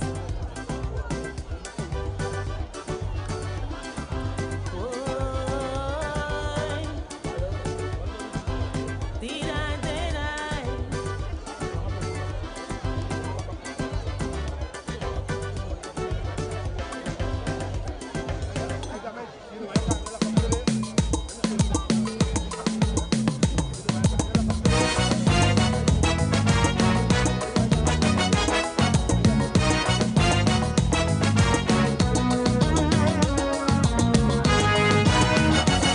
Well, it's 2 o'clock in the morning, and I am not sleeping.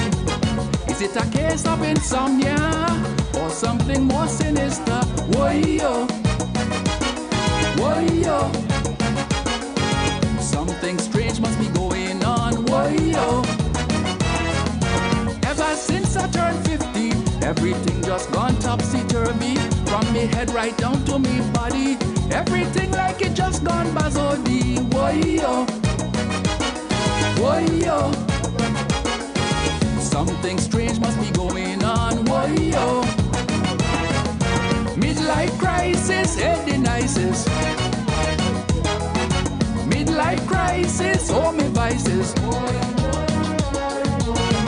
I turn off the light, I can't sleep. I say good night, I can't sleep.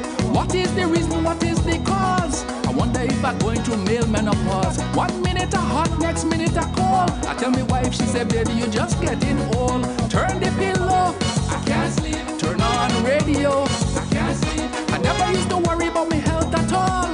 Now I have to watch my cholesterol. They say that age does bring wisdom, but they never tell me about hypertension.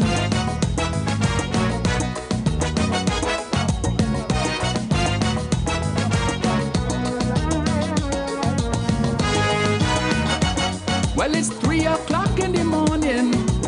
My eyes are wide open. I should be sawing lumber, but I just cannot get no slumber. Whoa-yo, whoa-yo. Something strange must be going on. Whoa-yo. Getting older ain't pretty. Aches and pains all over me body. My stomach facing inflation, and my hairline is in recession. Whoa-yo, whoa-yo. Something strange must be going on. Whoa-yo. Midlife crisis, head the nicest. Midlife crisis, oh me crosses. I counting sheep, I can't sleep. I change the sheep.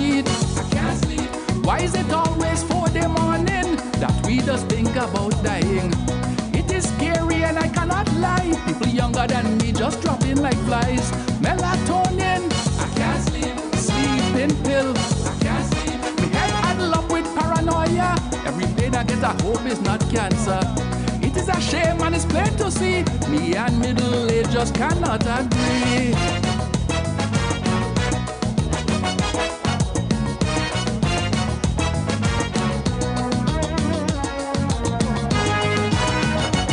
Now it's 4 o'clock in the morning.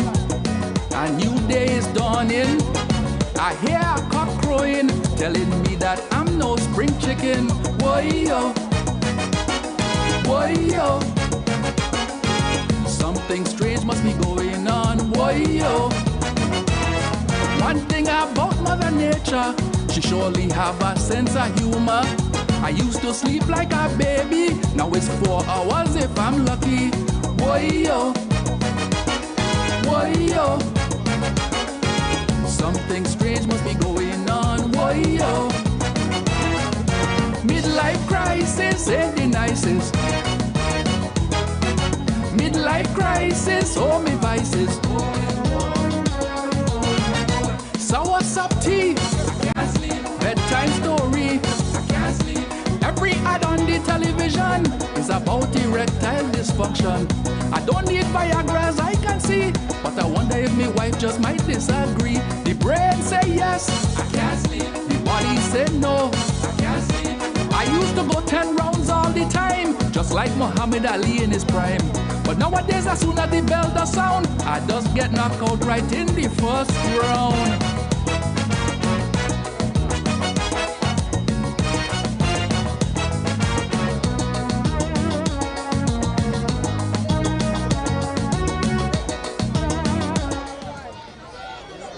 Could the driver of M1795 please allow me to get out?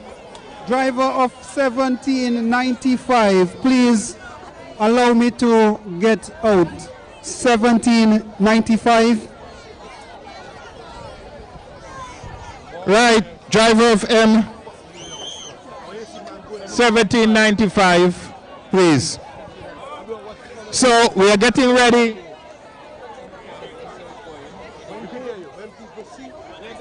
Ready now for the prize giving ceremony. I hope everybody is hearing. So we are going to start now from the road race. So road race boys in 3rd place from St. Augustine School, Orison White. Just letting you know that Miss Yvonne Braid Julius will be distributing the medals. Presentation of medals and cake. Presentation of trophies, championship, Mr. Booker. Second place, Keshawn Moraine of Braid School.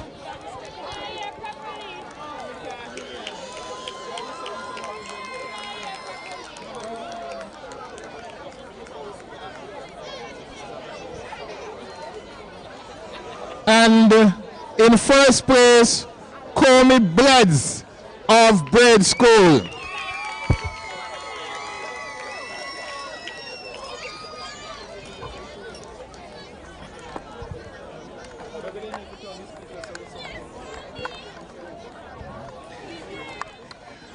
Girls road race, 3rd place, Afiroz Boswo Wakpo of Lookout. 2nd place, India Rose of Lookout.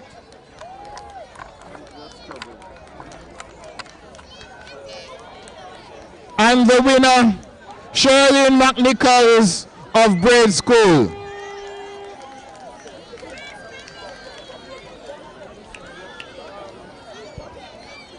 We move on to the long jump. In 3rd place, from St. Augustine School, Yancel Jimenez. In 2nd place, Javier Stevenson. And the winner, Elias Chambers.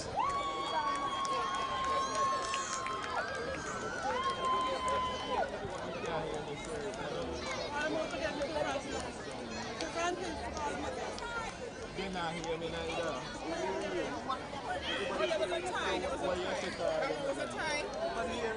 don't see first?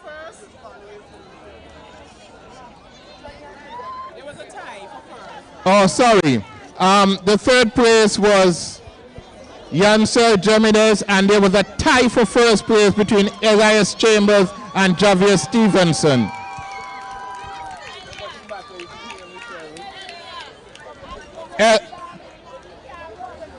Elias Chambers.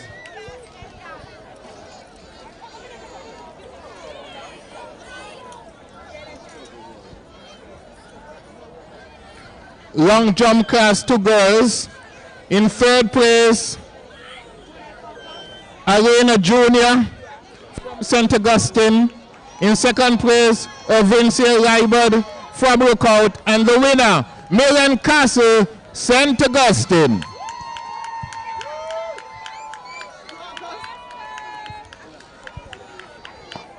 Moving on to long jump, class 3 boys. In third place, from St. Augustine, Orison White. In second place, from Braids, Jaden Weeks.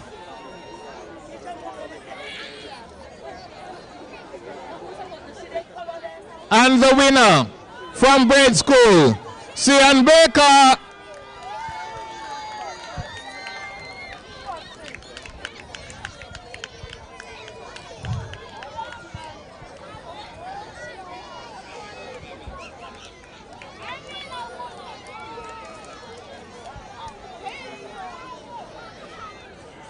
Long jump class 3 girls. In third place, from Lookout, Maria Nunez.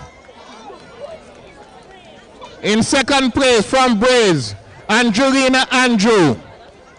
And the winner, from St. Augustine, Akira Giddings.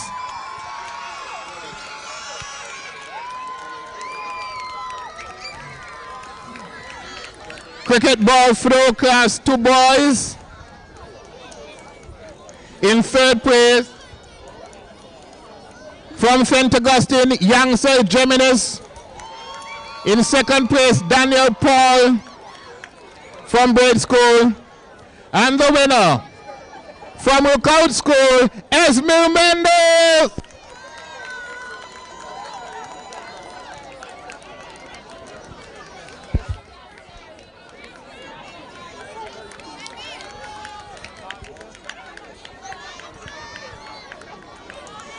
Cricket ball throw, class 2 girls. In third place, Genoa Campbell of Braid School. In second place, Elena Jr. of St. Augustine. And the winner of St. Augustine, Miriam Castle.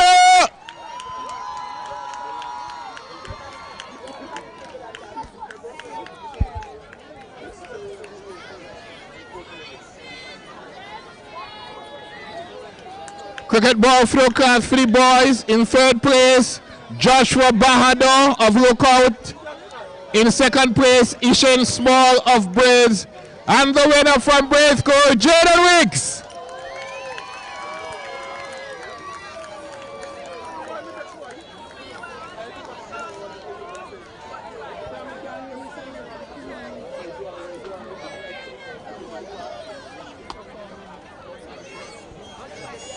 For the 100 meters class 3 boys, cricket ball throw class 3 girls. In third place, from Braid School, Tamara Paul. In second place, from Lookout School, Elbrencia Perez. And the winner, from St. Augustine, Anika Rodney.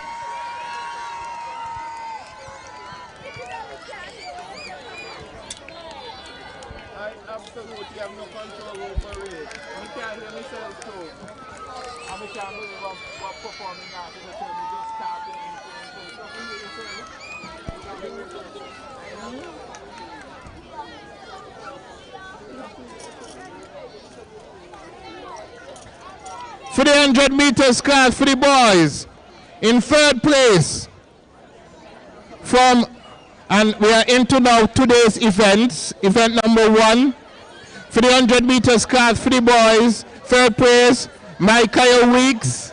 Second place, Micaiah from Lookout. Second place, Horace White from St. Augustine. And the winner, Jeff Teja from Braids.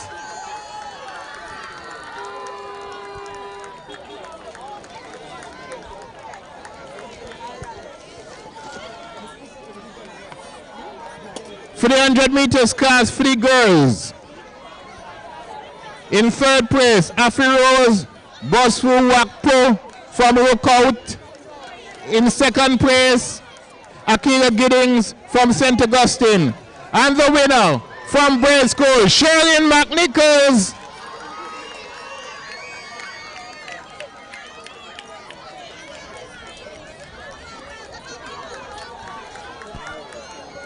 Fill the bottle, class 2 boys. In third place, from Lookout, Leandra Proctor. In second place, from St. Augustine, Remiel Wilson. And the winner, also from St. Augustine, youngster Jerry's.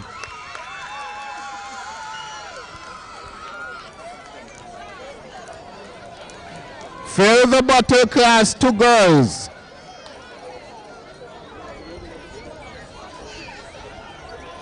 In third place, from Braid School, Janoya Campbell. In second place, from St. Augustine, Milan Castle. And the winner from St. Augustine, Elena Jr.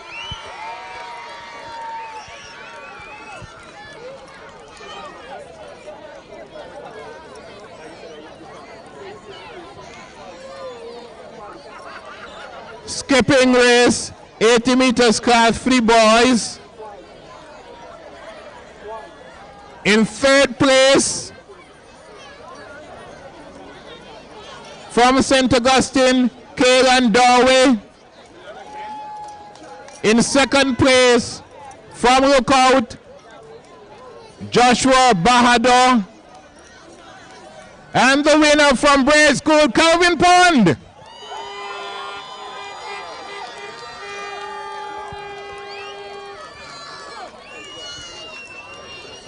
Skipping 80 meters class, 3 girls.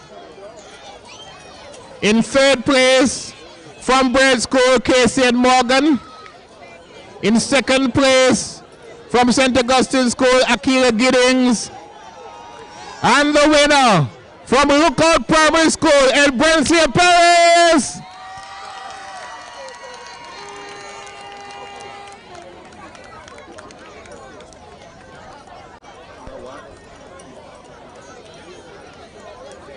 Someone has lost the car keys on an orange string. You can bring it to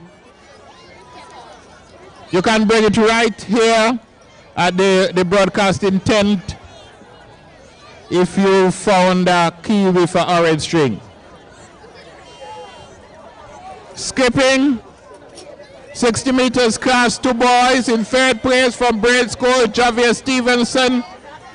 In second place from St. Augustine School, Kemal Weeks. And the winner from St. Augustine School, Arias Chambers.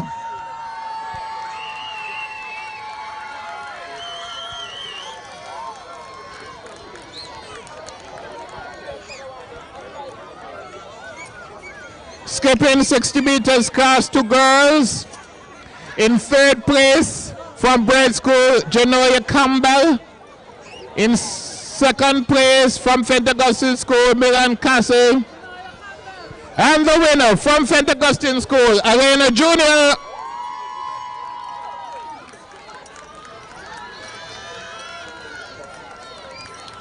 (100 meters class, 3 boys. In third place, from St. Augustine, Harrison White.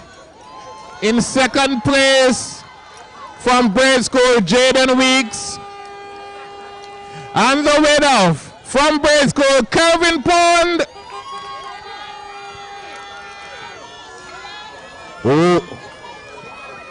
100 meters class for the girls. In third place from Braid School, Casey and Morgan.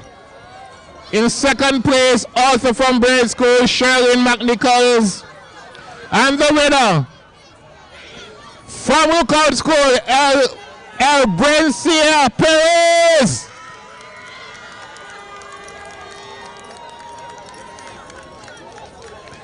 We are on to the shuttle race, 20 meters class 1 boys. In third place from Lookout, Sean Jubre.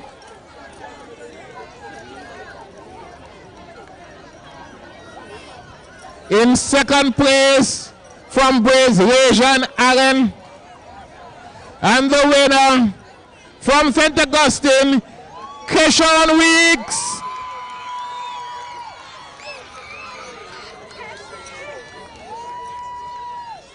Shuttle 20 meters class 1 girls.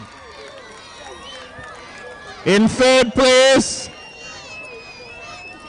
from Braid School, Nia Pinnock. In second place from Lookout School, Nikiva Hickson. And the winner from Braid School, Kay Anik Blake.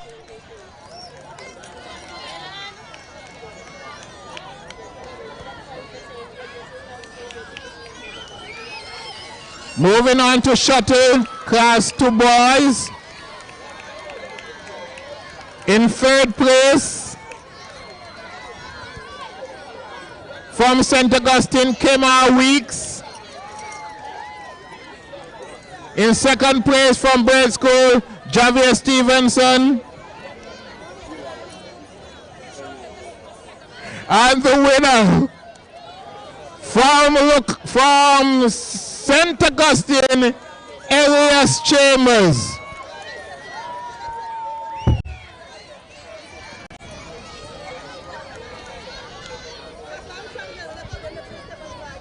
We're moving on to the Class 2 Girls Shuttle.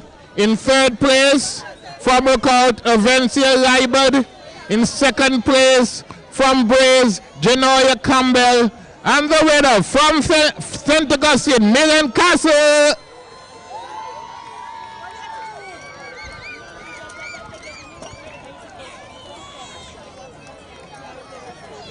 ...60 meters class 1 boys. In third place from Braid School, Naveed Farrell. In second place, also from Braid School, Rajon Allen. And the winner from St. Augustine, Keyshawn Weeks.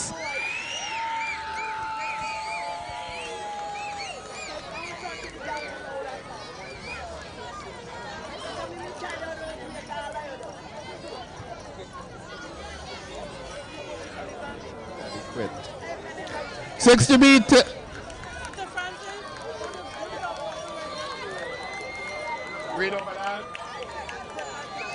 Third place, Naveed Farrell of Brains. Second place, Rajon Allen of Brains. And the winner, Keshawn Weeks of St. Augustine.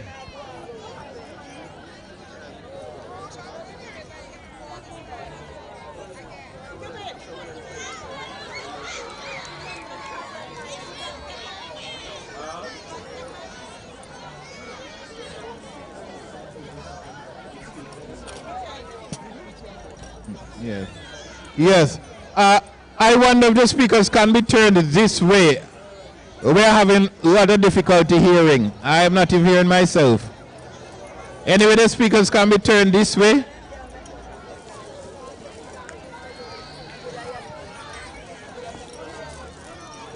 We move on 60 meters, class 1 girls. Third place, Ariana Gerald of St. Augustine.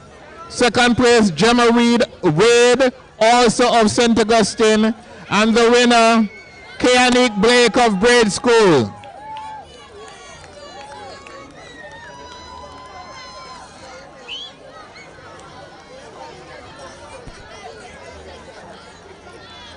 Anyway, you can get the speakers turned just shifted this way.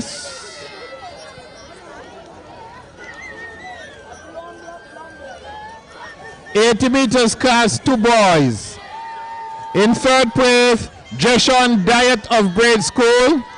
In second place, Javier Stevenson, also of Braid School. And the winner from St. Augustine School, Elias Chambers. Elias Chambers.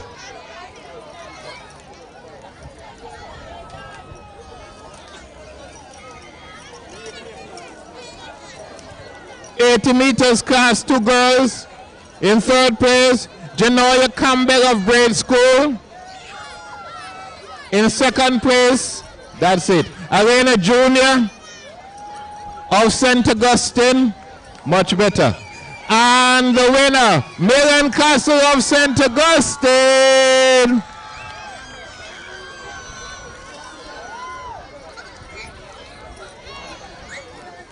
Right. Now I'm here myself. 200 meters class, 3 boys. In third place, Orison White of St. Augustine. In second place, Jeff Tejon of Braids. And the winner, Braids coach Jaden Weeks. 200 meters class, 3 girls. In third place, from Braids School, Casey and Morgan. In second place, from St. Augustine, Tenico Martin. And the winner, from Lookout School, Embracia Perez.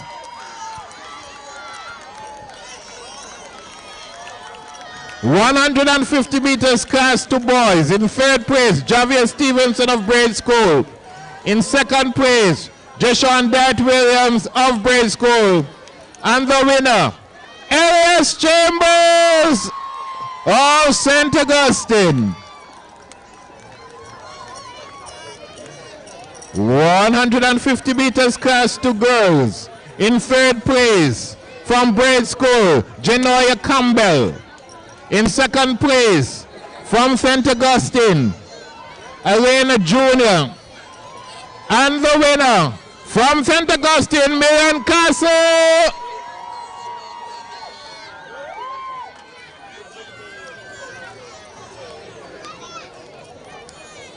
So we say thank you very much to Mrs. Julius, and the Honorable Cranston Buffon will be giving out the next few medals. We move on to the frog jump, class 1 boys. In third place, Navia Florian Pineda of Braids. In second place, Legion Allen, also of Braids. And the winner from St. Augustine, Kyrie Dowey.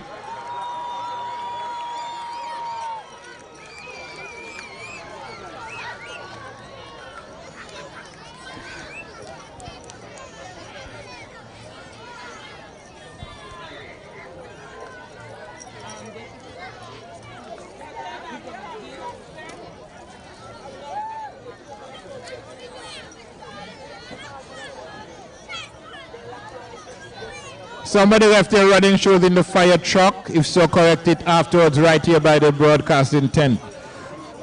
We move on to the partner race.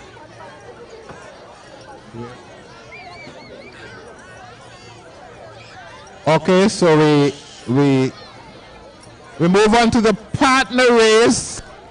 And in third place from Lookout, we have Naisha Mead and Jamiah Dyer. In second place, we have the pair of Gemma Wade and Elena Gerald of St. Augustine. And the winner from Braid School, Kianik Blake and Kimberly Weeks. Kimbella Weeks.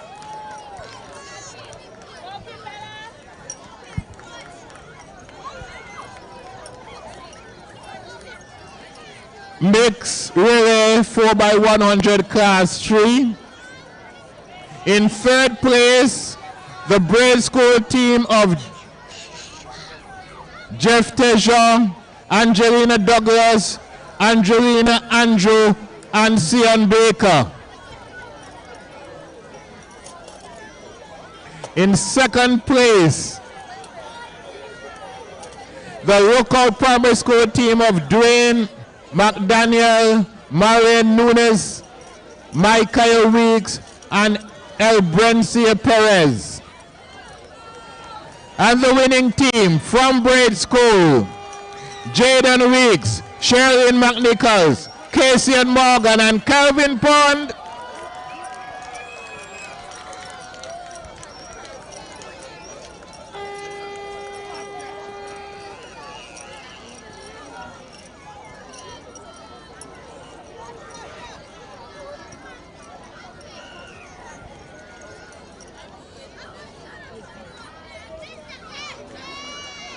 Relay 4 by 20 meters, 4 by 25 meters, class 1 boys. In third place, the Lookout Primary School team of Sean Jubry, Levi Rankins, Kevoy Jarrett, and Malik McDaniel. In second place, the Braids Primary School team of Lejeune Allen, Randy Fenton, Noah White, and Navid Farrell.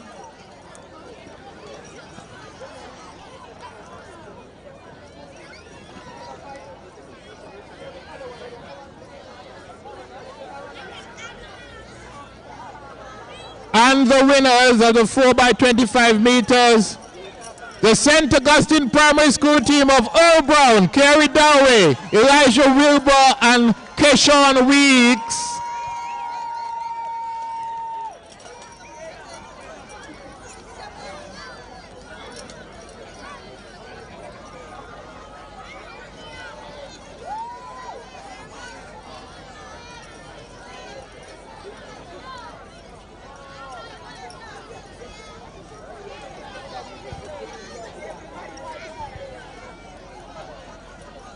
Move on to 4 by 25 meters, class 1 girls. Third place, Elena Gerald, Gemma Wade, Shalicia Go, Teraya Darrow of the St. Augustine School. In second place, Kenique Blake, Nia Pinnock, Kimberly Weeks, and Jeff Vincier Hansen of Braid School. And the winners,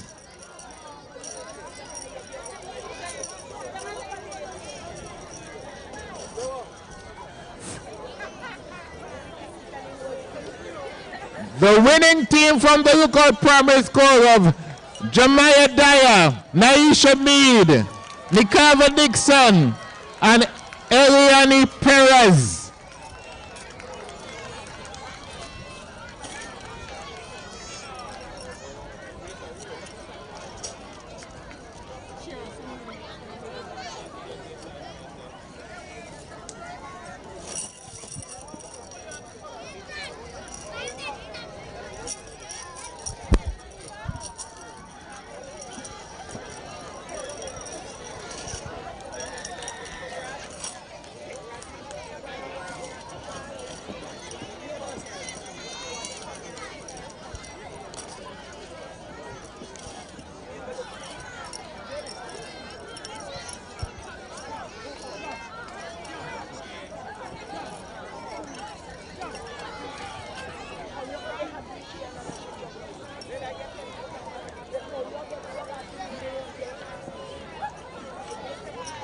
We move on to the 4 by 100 meters class 2 boys. In third place, the Braids Primary School team of Daniel Paul, Keshawn Morin, Jeremiah Brown, and Gabriel Thomas. In second place, the St. Augustine team of Elias Chambers, Kimar Weeks, Yansel Gemines, and Remel Wilson. And the winners from the Boys Primary School, Javier Stevenson, Will Germain, Kimball Waits, and Jeshon Bet Williams. How much percent they have?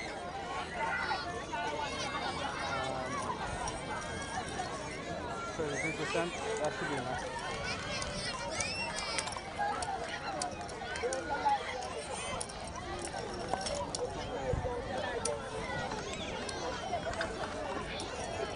So this is the one that doesn't have good zoom?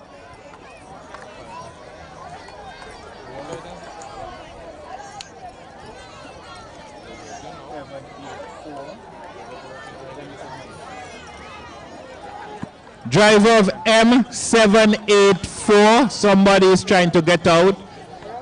Driver of 784, could you go to your vehicle? Somebody is trying to get out. We move on to the relay 4x100 meters class. 2 girls in 3rd place. Kithara Gerald, Kajuri Allen,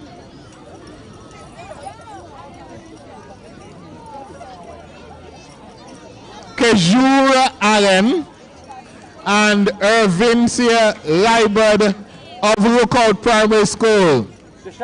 In 2nd place, the St. Augustine School team of Saraya Philip, Virginia Riley, Charlotte Rose Francis, I could read that last name, Dominic Lane, and Alena. Okay. And the winning team, also from St. Augustine, Joanna Griffith, Aria Thompson, Megan Castle, and Elena Jr.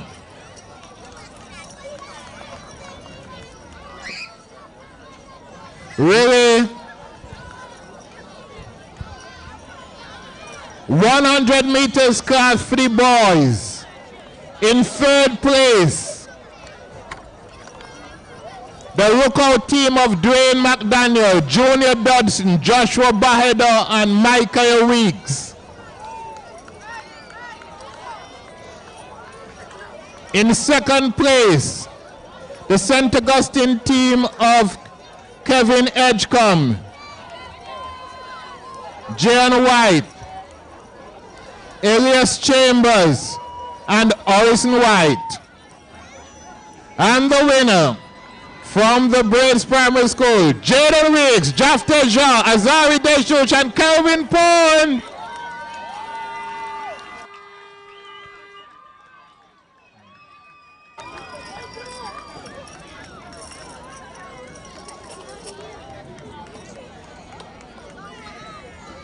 Tell me when you're on me, right?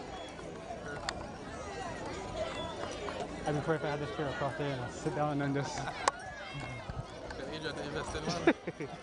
Oh, let me get... She's blocked. I want to get some close-ups.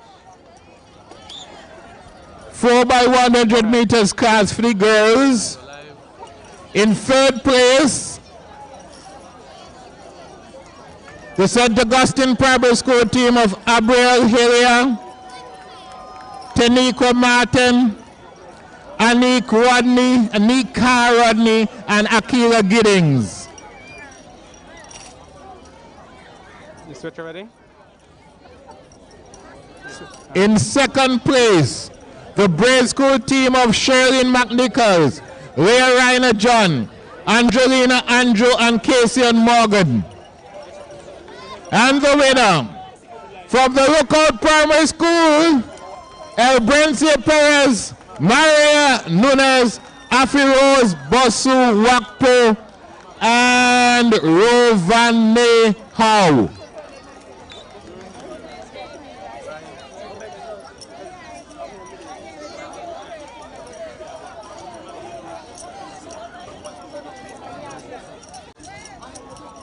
Tell me when you switch off.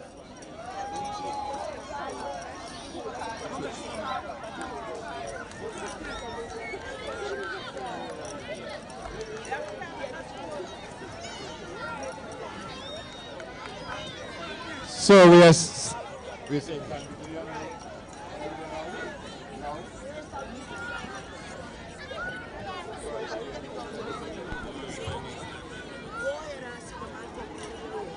we say thanks to the Honorable Question Buffon and the representatives from MSO Do It Best will be presenting the next few medals and prizes.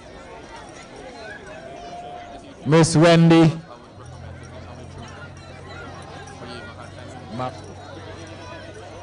Matthew of MSO Do It Best.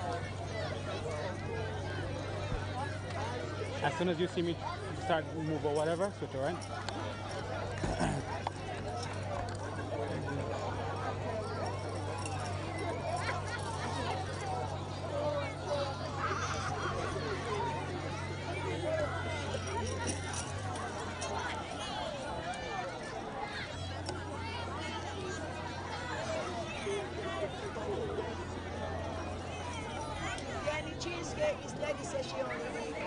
Right, so the workout school taking the cake. You get first.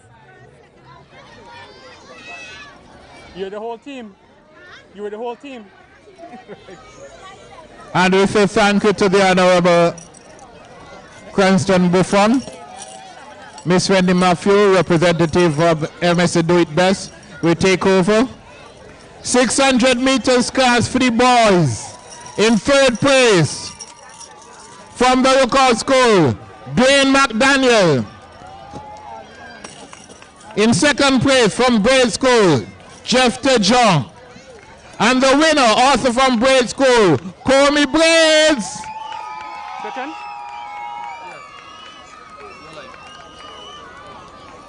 600 meters class for the girls.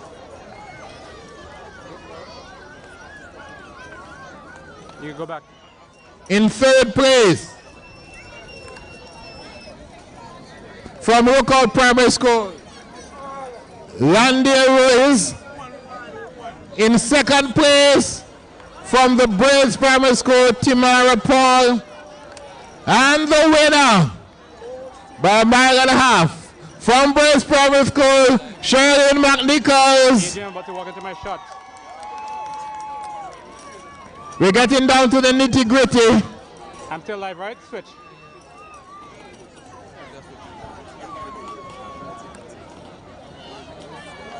What are you doing? Display of athletes. Is it not focused? In third place, Kimari and team. The athletes display Kimari and team in third place. In second place, Kojon and team. You good? And the winner, Joshua and team. Please come and get your medals. Add to the menu probably you've had before.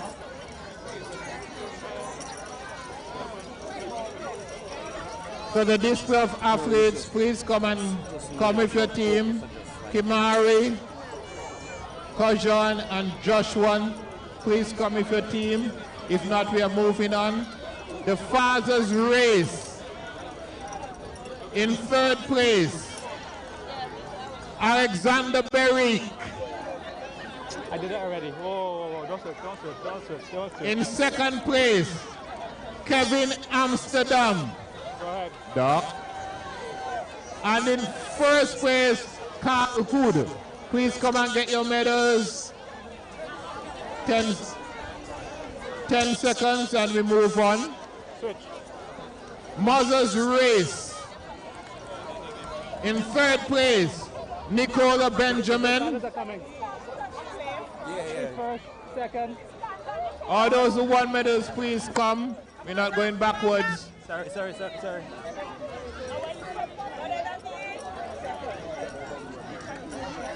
Sorry. Mother's Race, third place, Nicola Benjamin. Second place, Nicole Seville. And the winner, first place, Vanessa Andrew. Switch back. You switch already? The camera high enough? Special prizes sponsored by Meridian for inclusion and perseverance. That prize is awarded to Lookout Primary School's Joel Watts. Joel. Go ahead.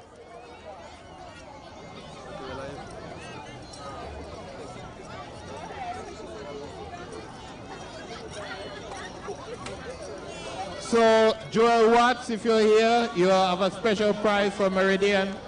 And also from Braid School for Inclusion and Perseverance from Meridian, Ronil Tucker.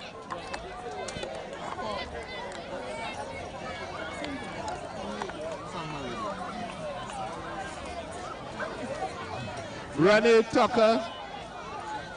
If they are not here, we'll continue.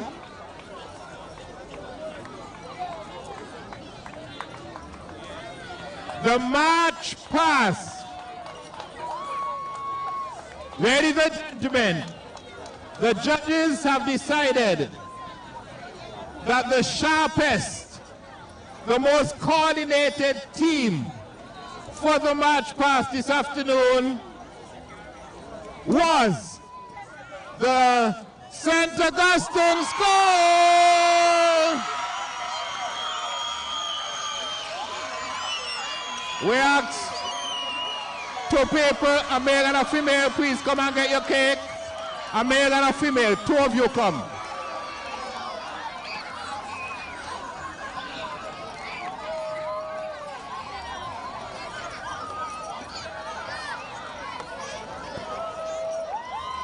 Congratulations.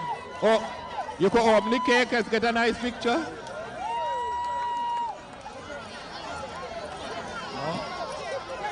Okay.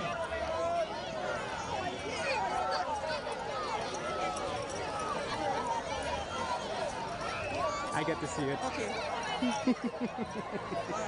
Getting down to the nitty-gritty. Champion boy and girls by classes, meaning the boy in that particular class or the girl in that particular class with the most points. The champion boy for class 1 is St. Augustine School, Keshon Weeks with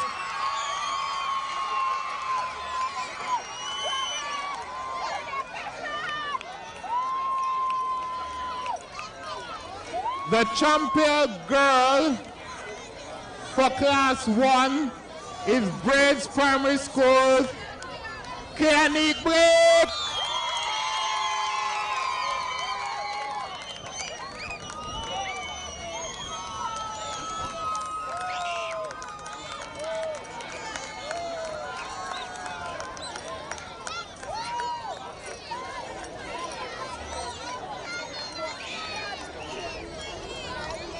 The champion boy for class 2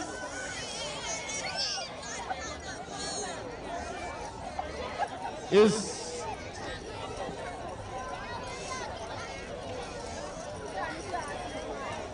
St. Augustine's Elias Chambers. Yeah, they can come down now.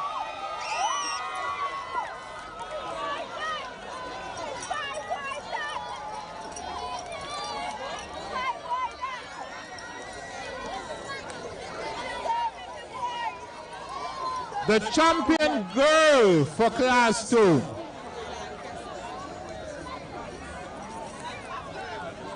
from St. Augustine School, Milan Castle.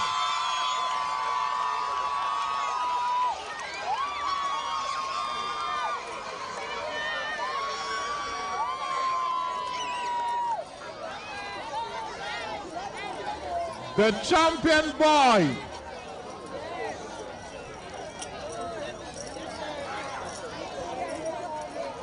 from class 3, that's the 10 plus, the boy with the most points, Jeff Tejon,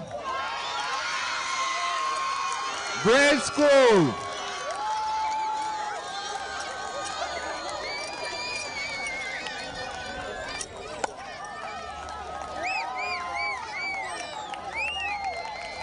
Ladies and gentlemen,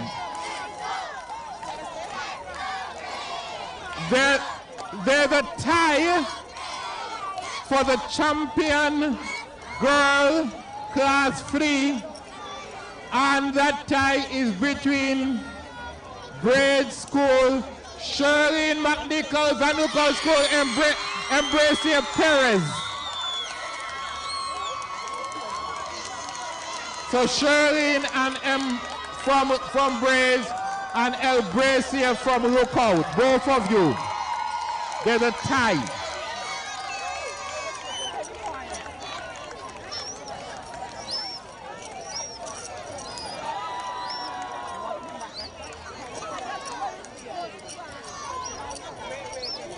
They got 23 points each.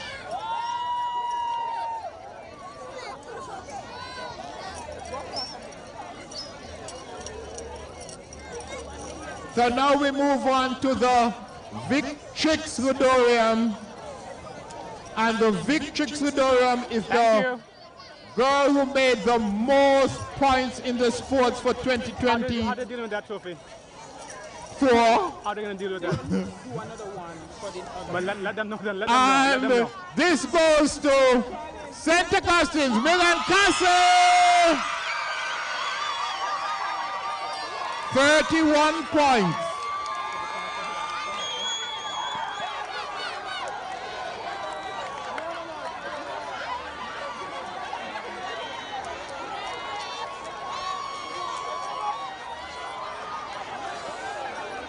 The Victor Ludorium with 25 points. The one boy who scored most points in sports, and that goes to Elias Chambers, St. Augustine.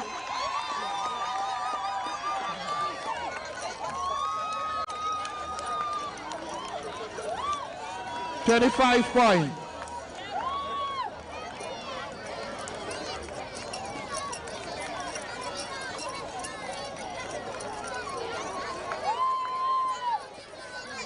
Ladies and gentlemen,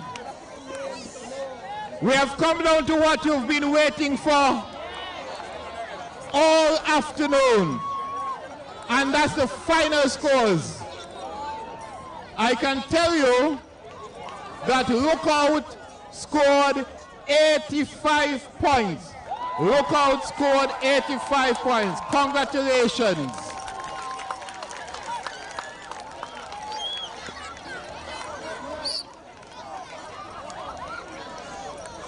I can now further tell you that grade school scored 198 points.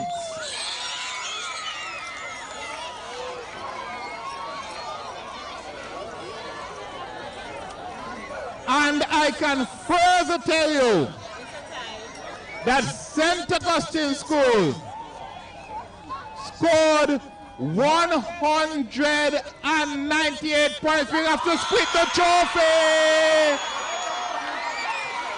We'll have to split the trophy. Is that time?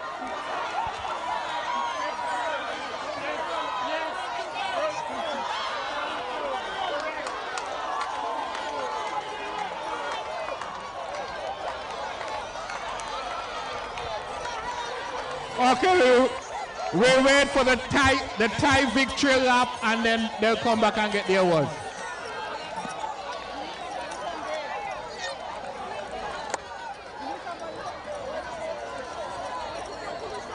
So ladies and gentlemen, I don't know if this had happened before, but if you have not heard, St. Augustine School scored 198 points. Braid School scored 198 points. Sweetie, hey, come over here.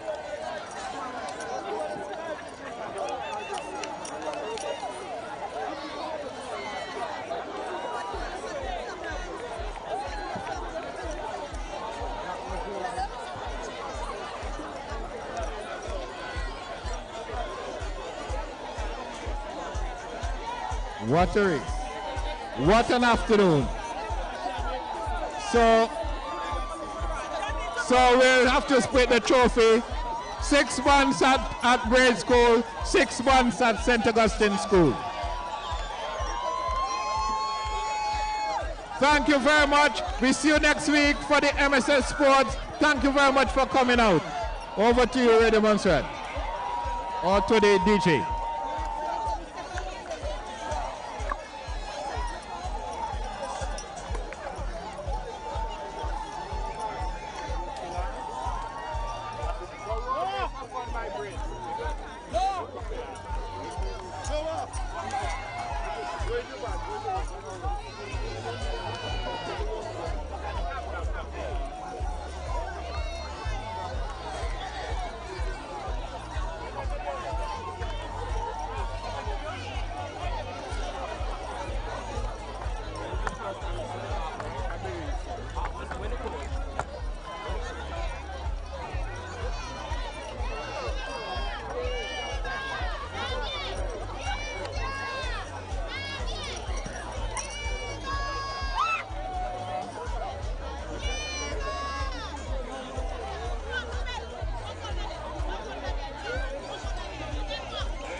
Talk to them.